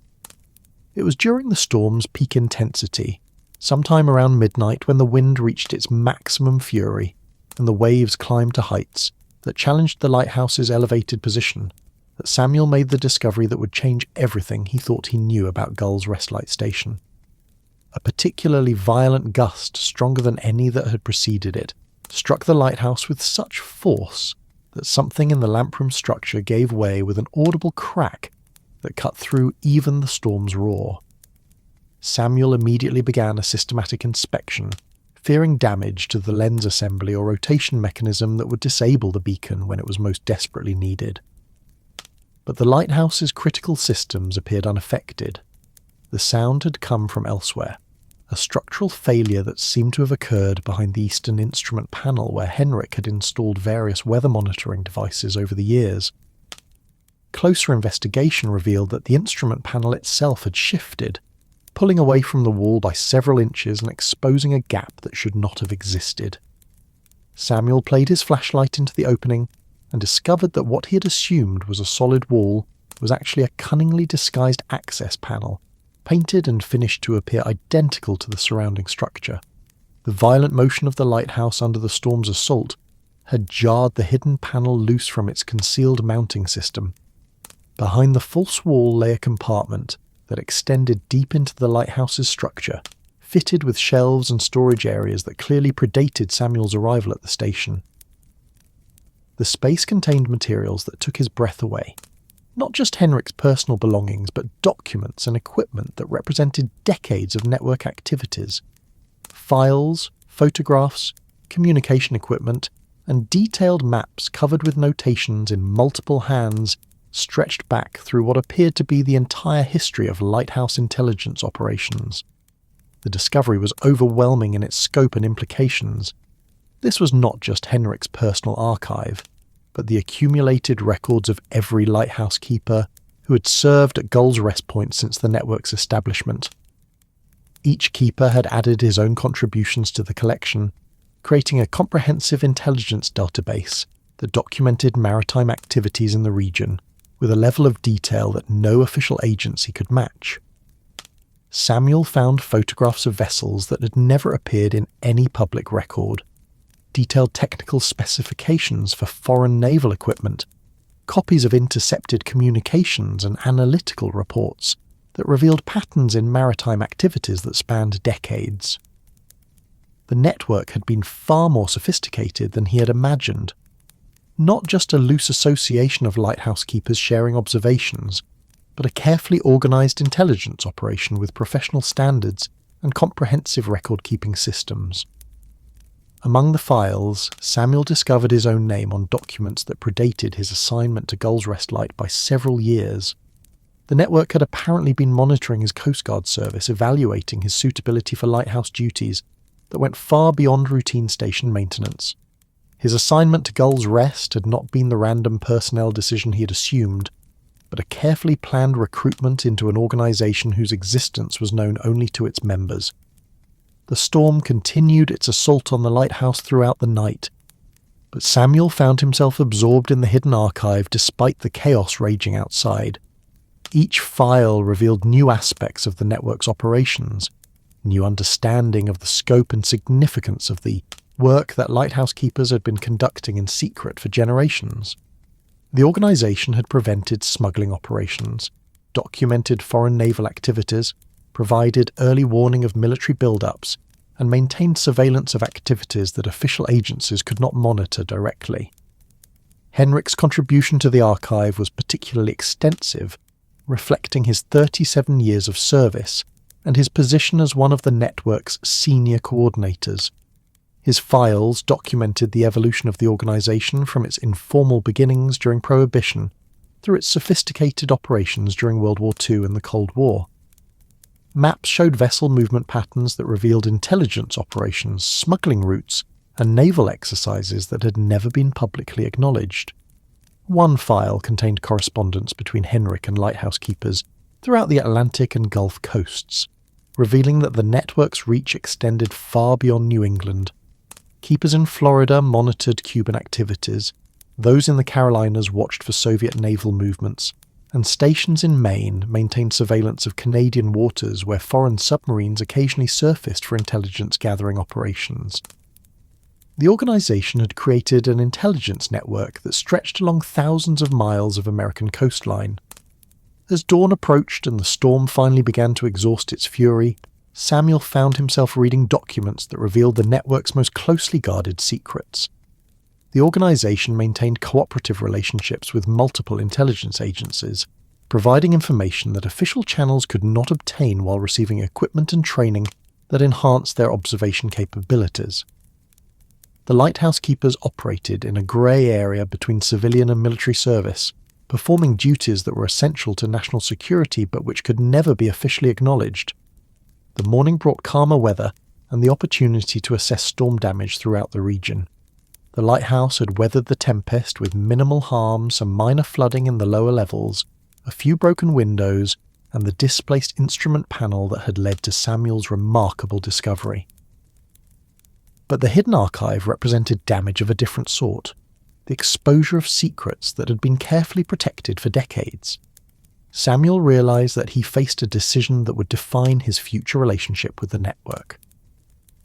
The archive's existence was clearly known only to a select few within the organisation, probably senior coordinators like Henrik, who maintained the historical records and recruited new members.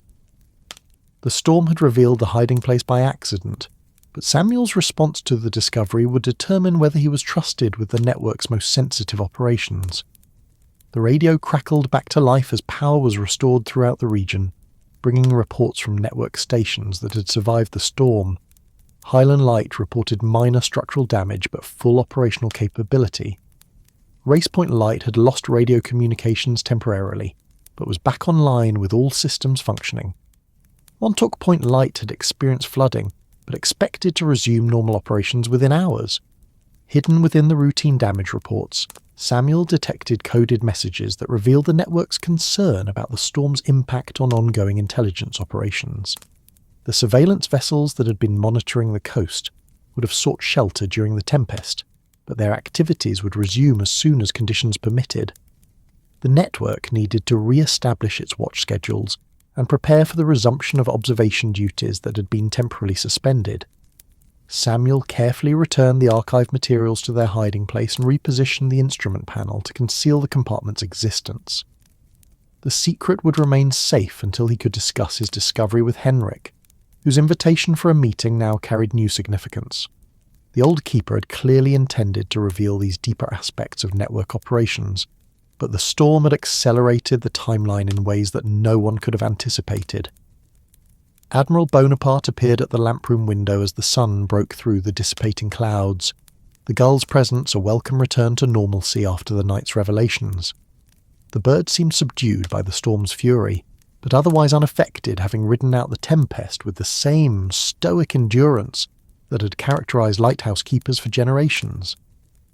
Admiral Bonaparte had witnessed decades of storms and secrets, serving as an unofficial guardian of activities that existed in the shadow world between public service and national security. The afternoon brought the first clear weather in days, revealing a seascape scoured clean by the storm's passage. The fishing fleet began venturing out from protected harbours, their crews eager to resume operations after the forced layoff. Coast Guard vessels resumed their patrols, checking for storm damage and searching for any vessels that might have been caught in the tempest. The routine activities of maritime life gradually returned to normal, but Samuel knew that beneath the surface, other activities were also resuming. The surveillance operations that the network existed to monitor and report. As evening approached, Samuel prepared to transmit his post-storm report to network stations throughout the region. The message would include routine damage assessments and operational status updates, but it would also carry coded information about his discovery of the hidden archive. The network's senior coordinators needed to know that the storm had compromised one of their most carefully guarded secrets, and that decisions would need to be made about how to proceed. The lighthouse beam resumed its eternal rotation as sunset painted the sky in shades of gold and crimson, and the first stars appeared in the clearing sky. 3 seconds on, 2 seconds dark. The rhythm that had guided mariners through the storm continued unchanged, but Samuel now understood that it carried messages far more complex than simple navigation information. The network was awakening after the tempest, preparing to resume its vigilance against threats that approached from the sea. The storm had passed, leaving behind a world changed by its fury but ultimately unchanged in its essential character. Ships would again traverse the shipping lanes, surveillance vessels would resume their covert activities, and lighthouse keepers would maintain their watch from stations that commanded the best views of maritime approaches. The network's work would continue, as it had for generations, protecting American shores through activities that existed in the shadows of official acknowledgement. But for Samuel Whitmore, lighthouse keeper at Gull's Rest Point, the storm had revealed secrets that would forever change his understanding of his role and responsibilities. He was no longer just a guardian of ships and lights, but a keeper of secrets that reached back through decades of hidden history. The lighthouse stood as solid and dependable as ever, but Samuel now knew that beneath its familiar exterior lay mysteries that connected him to a tradition far older and more complex than anything recorded in the official logs. The drive to Provincetown took Samuel through a landscape transformed by the storm's passage, where autumn's gentle decline had been accelerated into winter's sharp clarity by wind and rain that had stripped the last leaves from oak and maple trees. Salt spray had reached miles inland, leaving a crystalline residue on windows and car windshields that caught the morning sun like scattered diamonds. The road itself bore testimony to the tempest's power.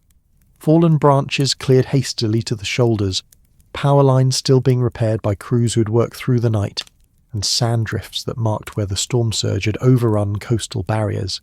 Henrik Larsson's cottage sat on a quiet street 2 blocks from Provincetown's harbour, a modest Cape Cod colonial that seemed to have grown from the landscape rather than been imposed upon it. The weathered cedar shingles had aged to silver grey, and the small front garden showed evidence of careful tending despite the recent storm's disruption. A wooden sign by the front door read simply, H. Larsson, in carved letters that had been painted and repainted so many times that the original wood was barely visible beneath layers of accumulated care. Samuel had left the lighthouse in the capable hands of Coast Guard Petty Officer Morrison, a young technician who possessed the mechanical aptitude to maintain the automated systems, but lacked the deeper understanding that lighthouse keeping truly required. The arrangement was temporary just long enough for Samuel to meet with Henrik and discuss discoveries that could not safely be communicated through radio channels, no matter how sophisticated the coding systems might be. Henrik answered the door before Samuel could knock, his weathered face creased in a smile that suggested he'd been watching for his visitor's arrival. The old Norwegian moved with the careful precision of someone whose body had been shaped by decades of physical labour, but his eyes retained the sharp intelligence that had made him one of the network's most valuable coordinators. At 73, Henrik Larsen remained formidable in ways that went far beyond mere physical presence. "Samuel," Henrik said, extending a hand that felt like weathered oak, "I trust the lighthouse survived the storm without too much damage. Admiral Bonaparte weathered it well. I hope that bird has survived more tempest than most sailors." The cottage's interior reflected Henrik's personality with surprising completeness. Nautical charts covered the walls, their surfaces marked with notations in multiple, hands that recorded observations spanning decades. Maritime artifacts filled every available surface. Compass roses, ship's chronometers, sextants, and optical equipment that clearly belonged to no ordinary lighthouse keeper's collection. Books lined shelves that reached from floor to ceiling, volumes covering everything from meteorology and astronomy to intelligence analysis and international maritime law. "Tea?" Henrik asked, moving toward a kitchen that smelled of pipe tobacco and well-seasoned coffee. "I find that serious conversations proceed more smoothly with proper refreshment. Besides, the ritual provides time for thoughts to settle and words to find their proper order." Samuel accepted the offered tea, strong black Ceylon served in delicate china cups that seemed incongruous with Henrik's weathered appearance, but somehow perfectly suited to the cottage's scholarly atmosphere.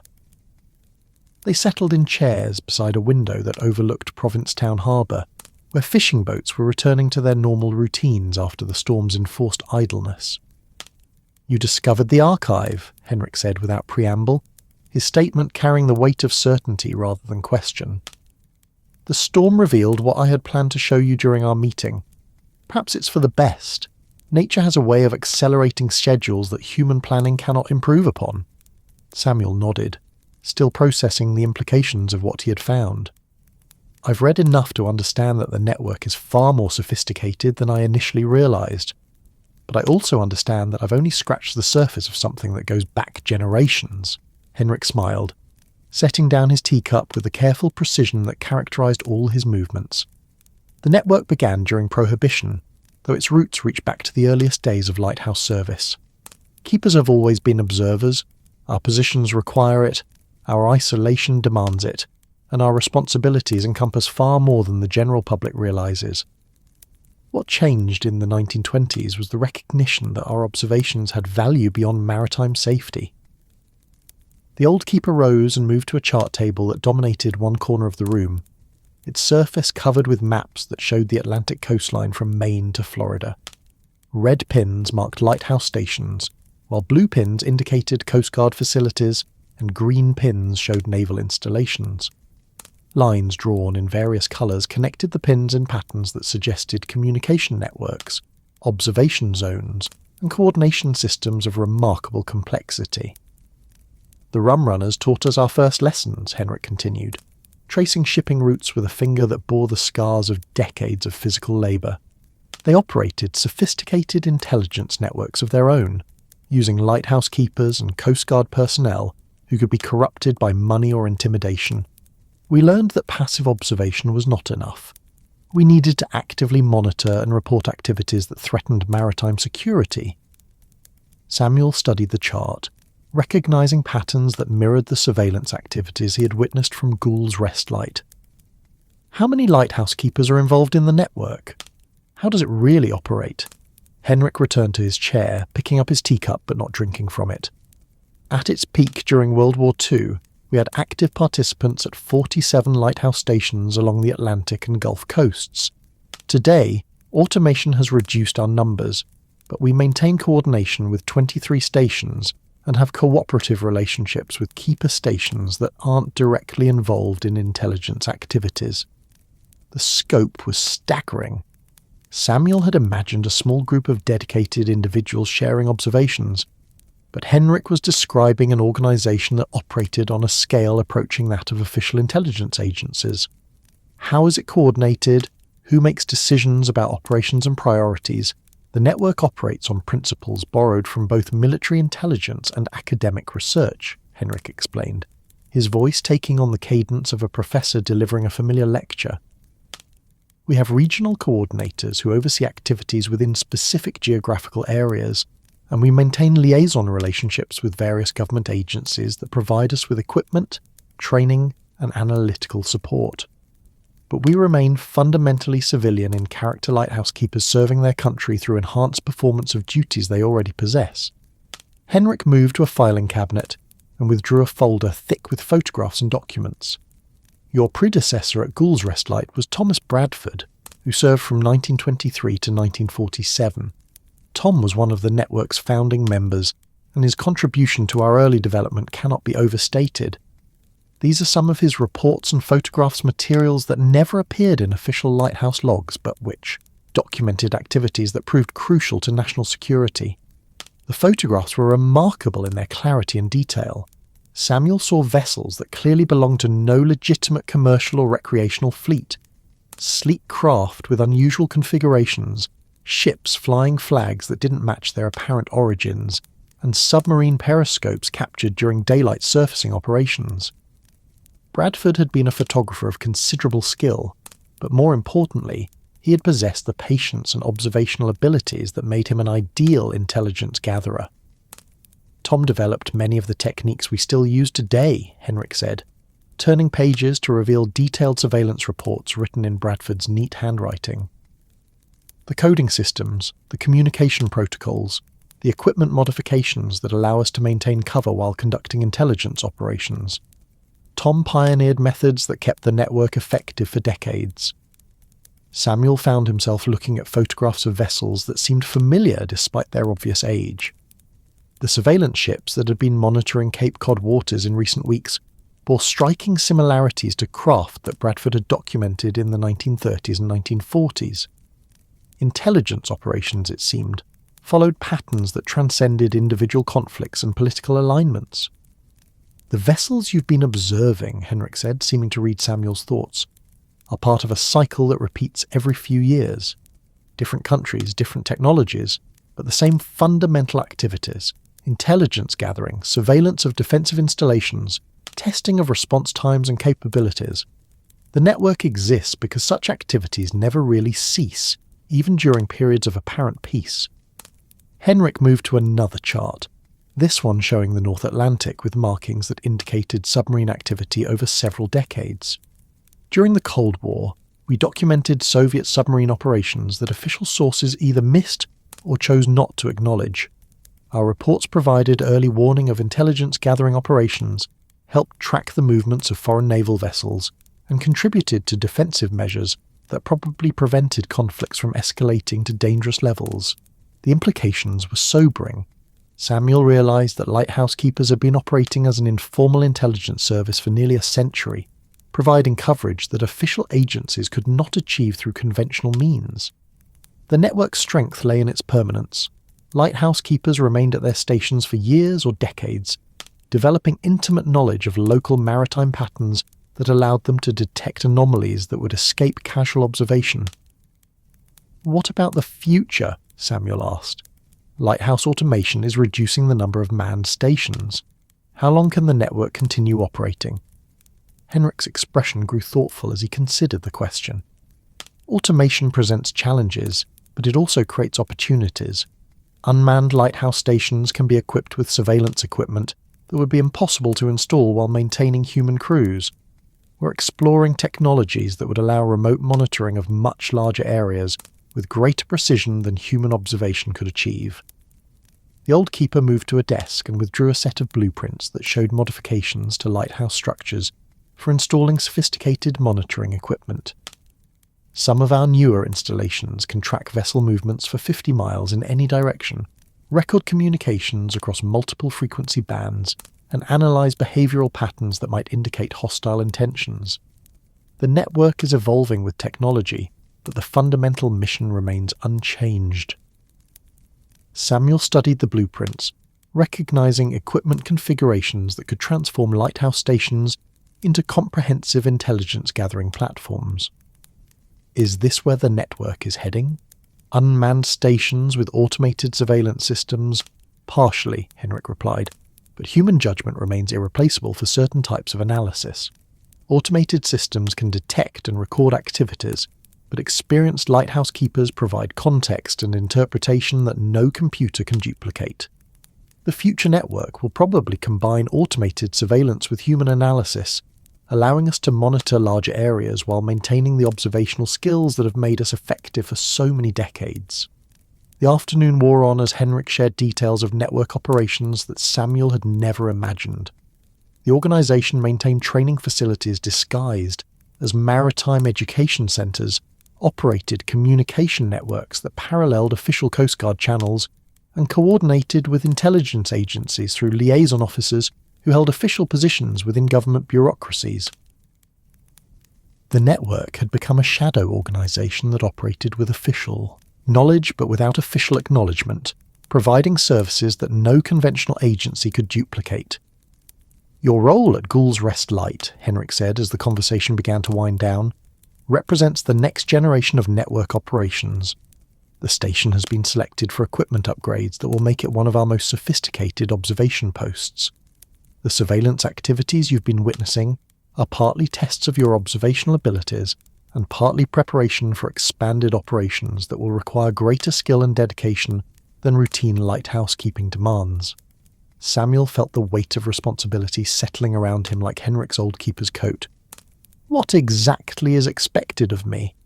What am I being asked to commit to? Henrik's answer came without hesitation. Excellence in observation, absolute discretion in communication, an unwavering dedication to protecting American maritime security through activities that will never receive public recognition. You will serve your country as lighthouse keepers have served for generations, but your service will encompass responsibilities that go far beyond maintaining navigation aids. The sun was beginning to set as Samuel prepared to return to Ghoul's Rest Light, his mind reeling with the scope of what Henrik had revealed. The network was not just a loose association of lighthouse keepers sharing observations. It was a sophisticated intelligence organization with a history stretching back nearly a century and a mission that had evolved with changing threats to American security.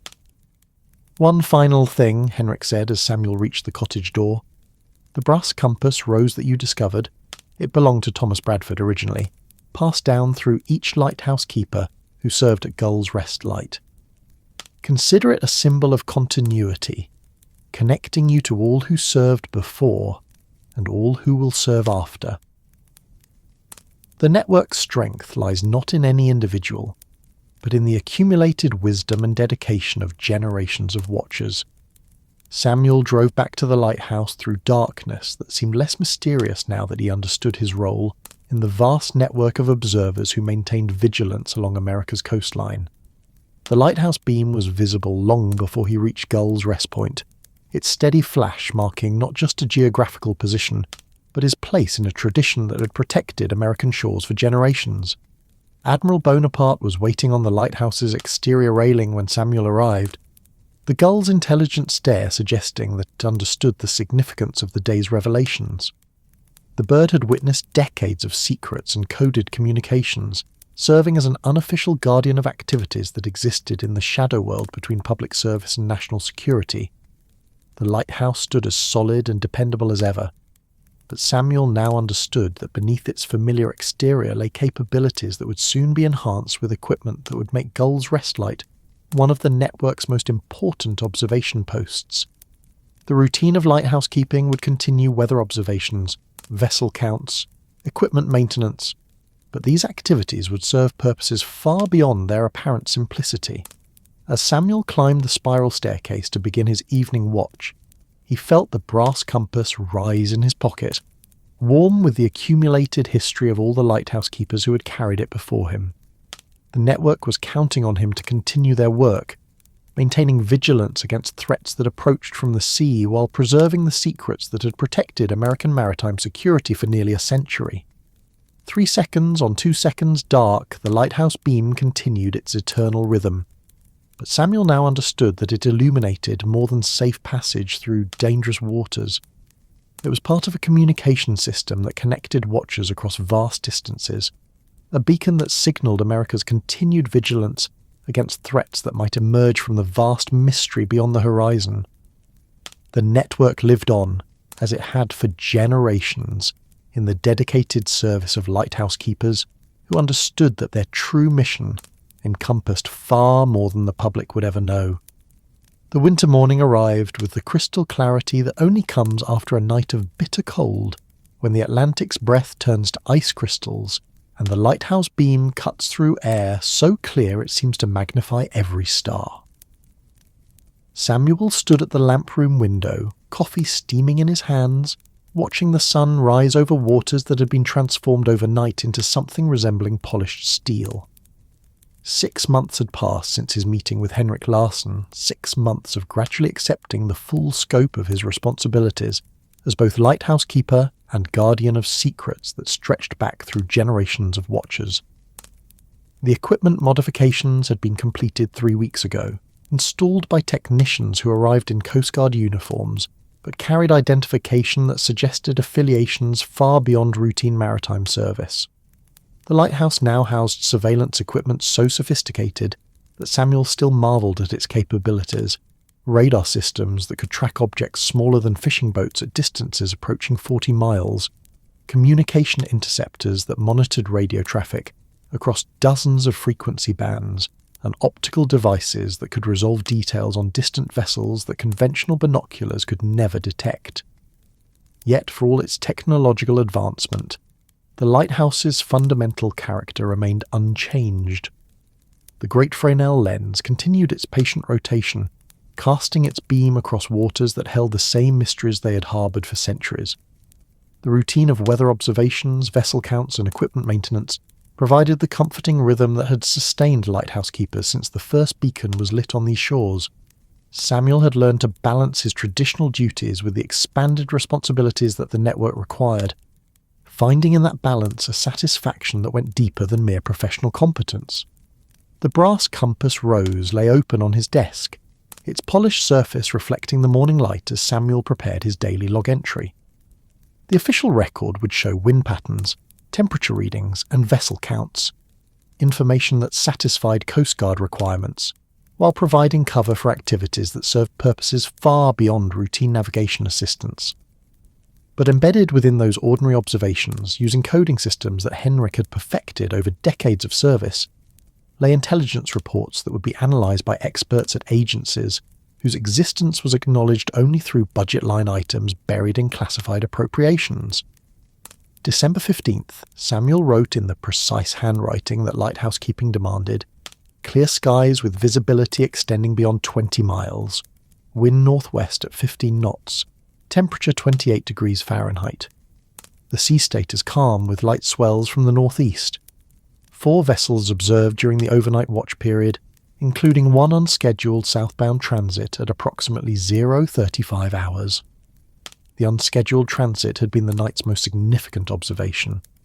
Through the enhanced optical equipment, Samuel had documented a vessel that bore no resemblance to legitimate commercial or recreational traffic.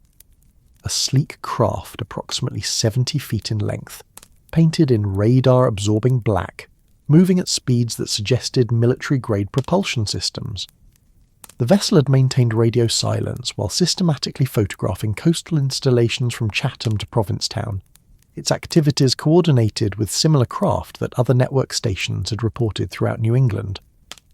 Such observations had become routine over the past months, part of an escalating pattern of surveillance activities that suggested preparation for operations far more significant than routine intelligence gathering.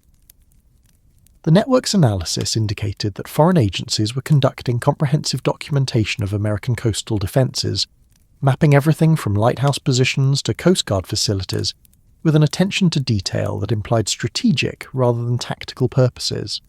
Samuel's coded report on the previous night's activities would join similar observations from 22 other lighthouse stations, creating a comprehensive picture of maritime surveillance that no single observer could achieve. The network's strength lay in its distributed nature. Individual lighthouse keepers might miss the significance of isolated observations, but the accumulated intelligence from multiple stations revealed patterns that trained analysts could interpret with remarkable precision. The radio crackled to life with the morning weather briefing from Coast Guard Boston, its routine language carrying coded variations that only network participants could detect. Hidden within the standard meteorological data were acknowledgements of overnight intelligence reports, operational updates from other stations, and instructions for special observation priorities that would guide the day's surveillance activities. All coastal stations, this is Coast Guard Boston with your 0800 weather briefing, the familiar voice announced with professional calm. High pressure system maintaining clear conditions throughout the region. Winds northwest 15 to 20 knots, seas 2 to 3 feet, visibility excellent. Marine traffic expected to remain light due to seasonal patterns. Recommend continued vigilance for small craft operating in winter conditions. Samuel translated the coded elements automatically. The reference to seasonal patterns indicated that foreign surveillance activities were expected to continue despite winter weather that normally reduced maritime traffic. Continued vigilance for small craft was network terminology for heightened observation of vessels that might be conducting intelligence operations. The briefing confirmed that the previous night's surveillance vessel was part of a larger operation that required comprehensive monitoring throughout the region. Admiral Bonaparte appeared at the lamproom window as Samuel completed his morning log entry. The Gull's arrival as punctual as any chronometer. The bird had adapted to the lighthouse's enhanced equipment with the same pragmatic acceptance it showed toward all changes in its domain, though Samuel suspected that Admiral Bonaparte understood more about the station's activities than any mere seagull should. The bird's intelligence had become legendary among network participants. Several lighthouse keepers reported that their resident gulls seemed to serve as unofficial early warning systems, becoming agitated before surveillance vessels appeared and remaining alert during periods of unusual activity. "Morning, Admiral," Samuel greeted his demanding guest, producing the can of sardines that had become part of their daily ritual. "I trust you kept a good watch during the night. Any observations to report from your aerial patrols?" Admiral Bonaparte fixed him with the intense stare that always seemed to convey information beyond mere hunger, then launched into a series of harsh cries that Samuel had learned to interpret as complaints about the quality of surveillance activities in adjacent territories. The Gull's territorial range extended well beyond the lighthouse grounds, encompassing waters that provided excellent vantage points for observing maritime traffic that might escape land-based detection. The morning inspection routine had been modified to accommodate the new equipment, but Samuel maintained the methodical approach that Henrik had taught him. Each system required specific attention. The enhanced radar needed daily calibration checks, the communication interceptors required frequency adjustments based on daily intelligence briefings, and the optical equipment demanded careful cleaning to maintain the precision that intelligence work required. The technology was remarkable in its sophistication, but it remained tools in the hands of human operators whose experience and judgment could not be automated. From the lamproom's elevated position, Samuel commanded views that encompassed the entire Cape Cod peninsula and extended far into the Atlantic shipping lanes. The enhanced optical equipment revealed details that transformed familiar seascapes into intelligence targets, requiring constant evaluation. That fishing boat working the waters near Stellwagen Bank, was its crew engaged in legitimate commercial fishing, or was the vessel serving as a platform for intelligence gathering activities disguised as routine maritime business? The yacht proceeding southward toward Martha's Vineyard was its owner simply relocating for winter storage, or was the vessel conducting surveillance of naval facilities that conventional fishing boats could not approach without suspicion? Such questions had become second nature during Samuel's months of network service. Every vessel on the horizon represented potential intelligence value, Every deviation from normal traffic patterns might indicate activities that official agencies needed to monitor. The lighthouse keeper's traditional role as observer had evolved into something approaching professional intelligence analysis, requiring skills that went far beyond weather reporting and navigation assistance. The afternoon brought the first test of the enhanced surveillance system's capabilities when the radar detected a contact approaching from the northeast at speeds that exceeded any legitimate commercial vessel's capabilities. Samuel tracked the contact for 20 minutes before it became visible through conventional optics, a military-style patrol boat travelling at approximately 35 knots, its hull configuration suggesting foreign naval architecture despite the absence of identifying markings. The vessel approached to within 5 miles of Cape Cod before altering course to run parallel to the coastline, its activities mirroring the surveillance patterns that Samuel had documented during his first months at Gull's Rest Light. But the enhanced equipment now provided intelligence that previous observations had never achieved. Detailed photographs that revealed specific antenna configurations, communication equipment specifications, and crew information that would allow analysts to identify the vessel's origins and probable mission.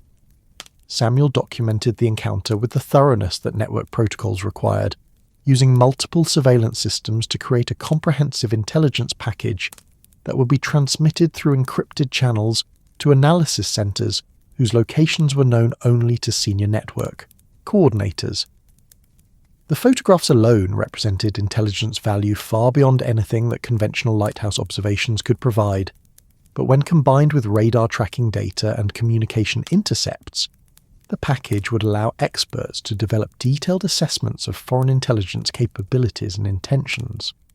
The surveillance vessel's departure followed the same pattern that Samuel had observed during previous encounters, a gradual course change that carried the craft seaward until it disappeared beyond the horizon, leaving no trace of its activities except the intelligence reports that network stations would file through channels that ensured appropriate agencies received information without compromising the observer's security. Evening brought the daily network briefing that connected lighthouse keepers from Maine to the Carolinas in a communication network that had evolved far beyond Henrik's original vision. The briefings now included contributions from automated surveillance systems, satellite intelligence correlations, and analytical assessments that provided context for individual observations. Samuel's report on the afternoon surveillance vessel encounter would be integrated with similar sightings from other stations to create comprehensive intelligence that revealed the scope and sophistication of foreign operations along the American coastline. Gull's Rest Light to network control, Samuel transmitted using the encrypted communication protocols that protected network operations from hostile monitoring. Surveillance contact documented at 14:30 hours, bearing 045 degrees, range 5.2 nautical miles. Contact identified as military pattern patrol vessel, estimated length 28 meters, foreign configuration confirmed through optical analysis. Full intelligence package prepared for transmission on secure channels. The response came from Network Control, a coordination center whose location Samuel had never learned, but whose professional competence had impressed him during months of operational communications. Network Control acknowledges Gull's Rest intelligence package, correlates with similar contacts reported from Highland Light and Race Point Light. Pattern analysis indicates coordinated surveillance operations encompassing the entire Cape Cod region. Recommend continued enhanced vigilance through the current operational period. Such coordination represented the network's evolution from Henrik's era of individual lighthouse keepers, sharing observations to the current system that integrated human intelligence with technological capabilities that rivaled official intelligence agencies. The lighthouse keepers remained the foundation of the organization, but their observations now contributed to analytical processes that provided strategic intelligence to decision-makers whose responsibilities encompassed national security at the highest levels. As night settled over Cape Cod, Samuel prepared for the extended watch schedule that winter conditions required. The enhanced surveillance equipment operated continuously, but human oversight remained essential for interpreting observations that might indicate activities requiring immediate attention.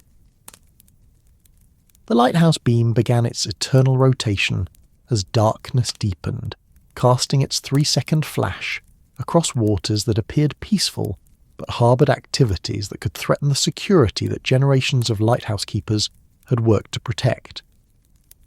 The lamp room had become Samuel's command centre for operations that extended far beyond routine lighthouse duties.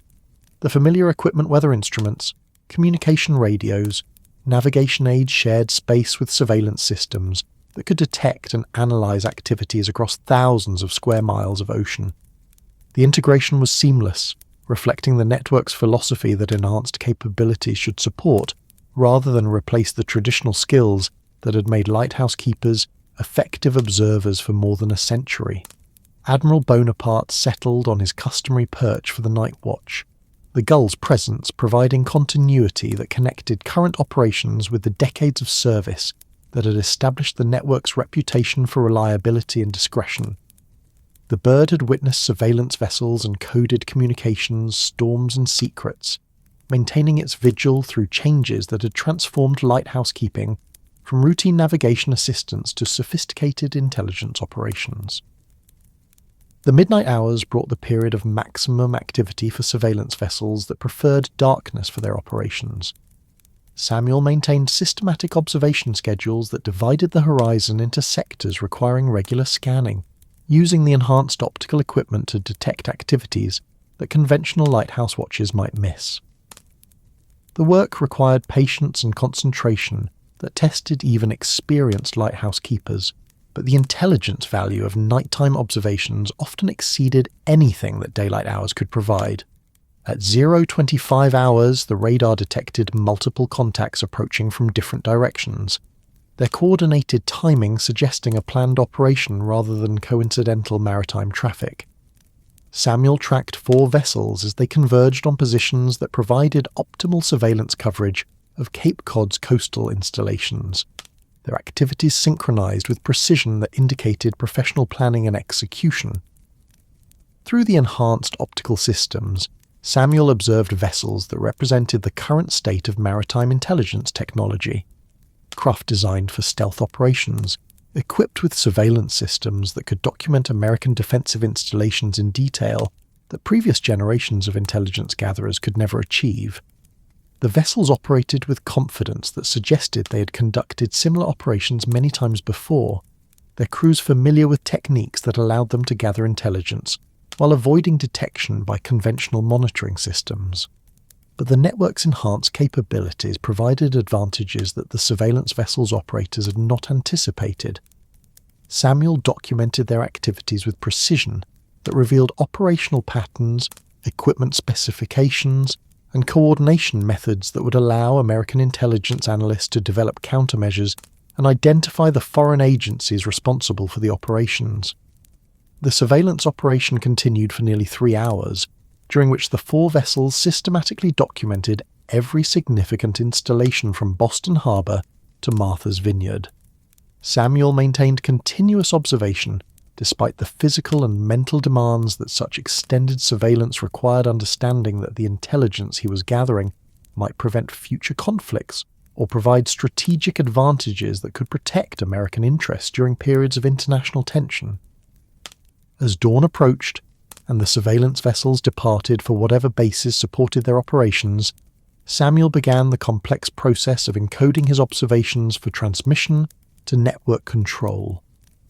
The night's intelligence package would include radar tracking data, optical surveillance results, communication intercepts, and analytical assessments that represented the most comprehensive documentation of foreign intelligence operations that any single observer had ever achieved.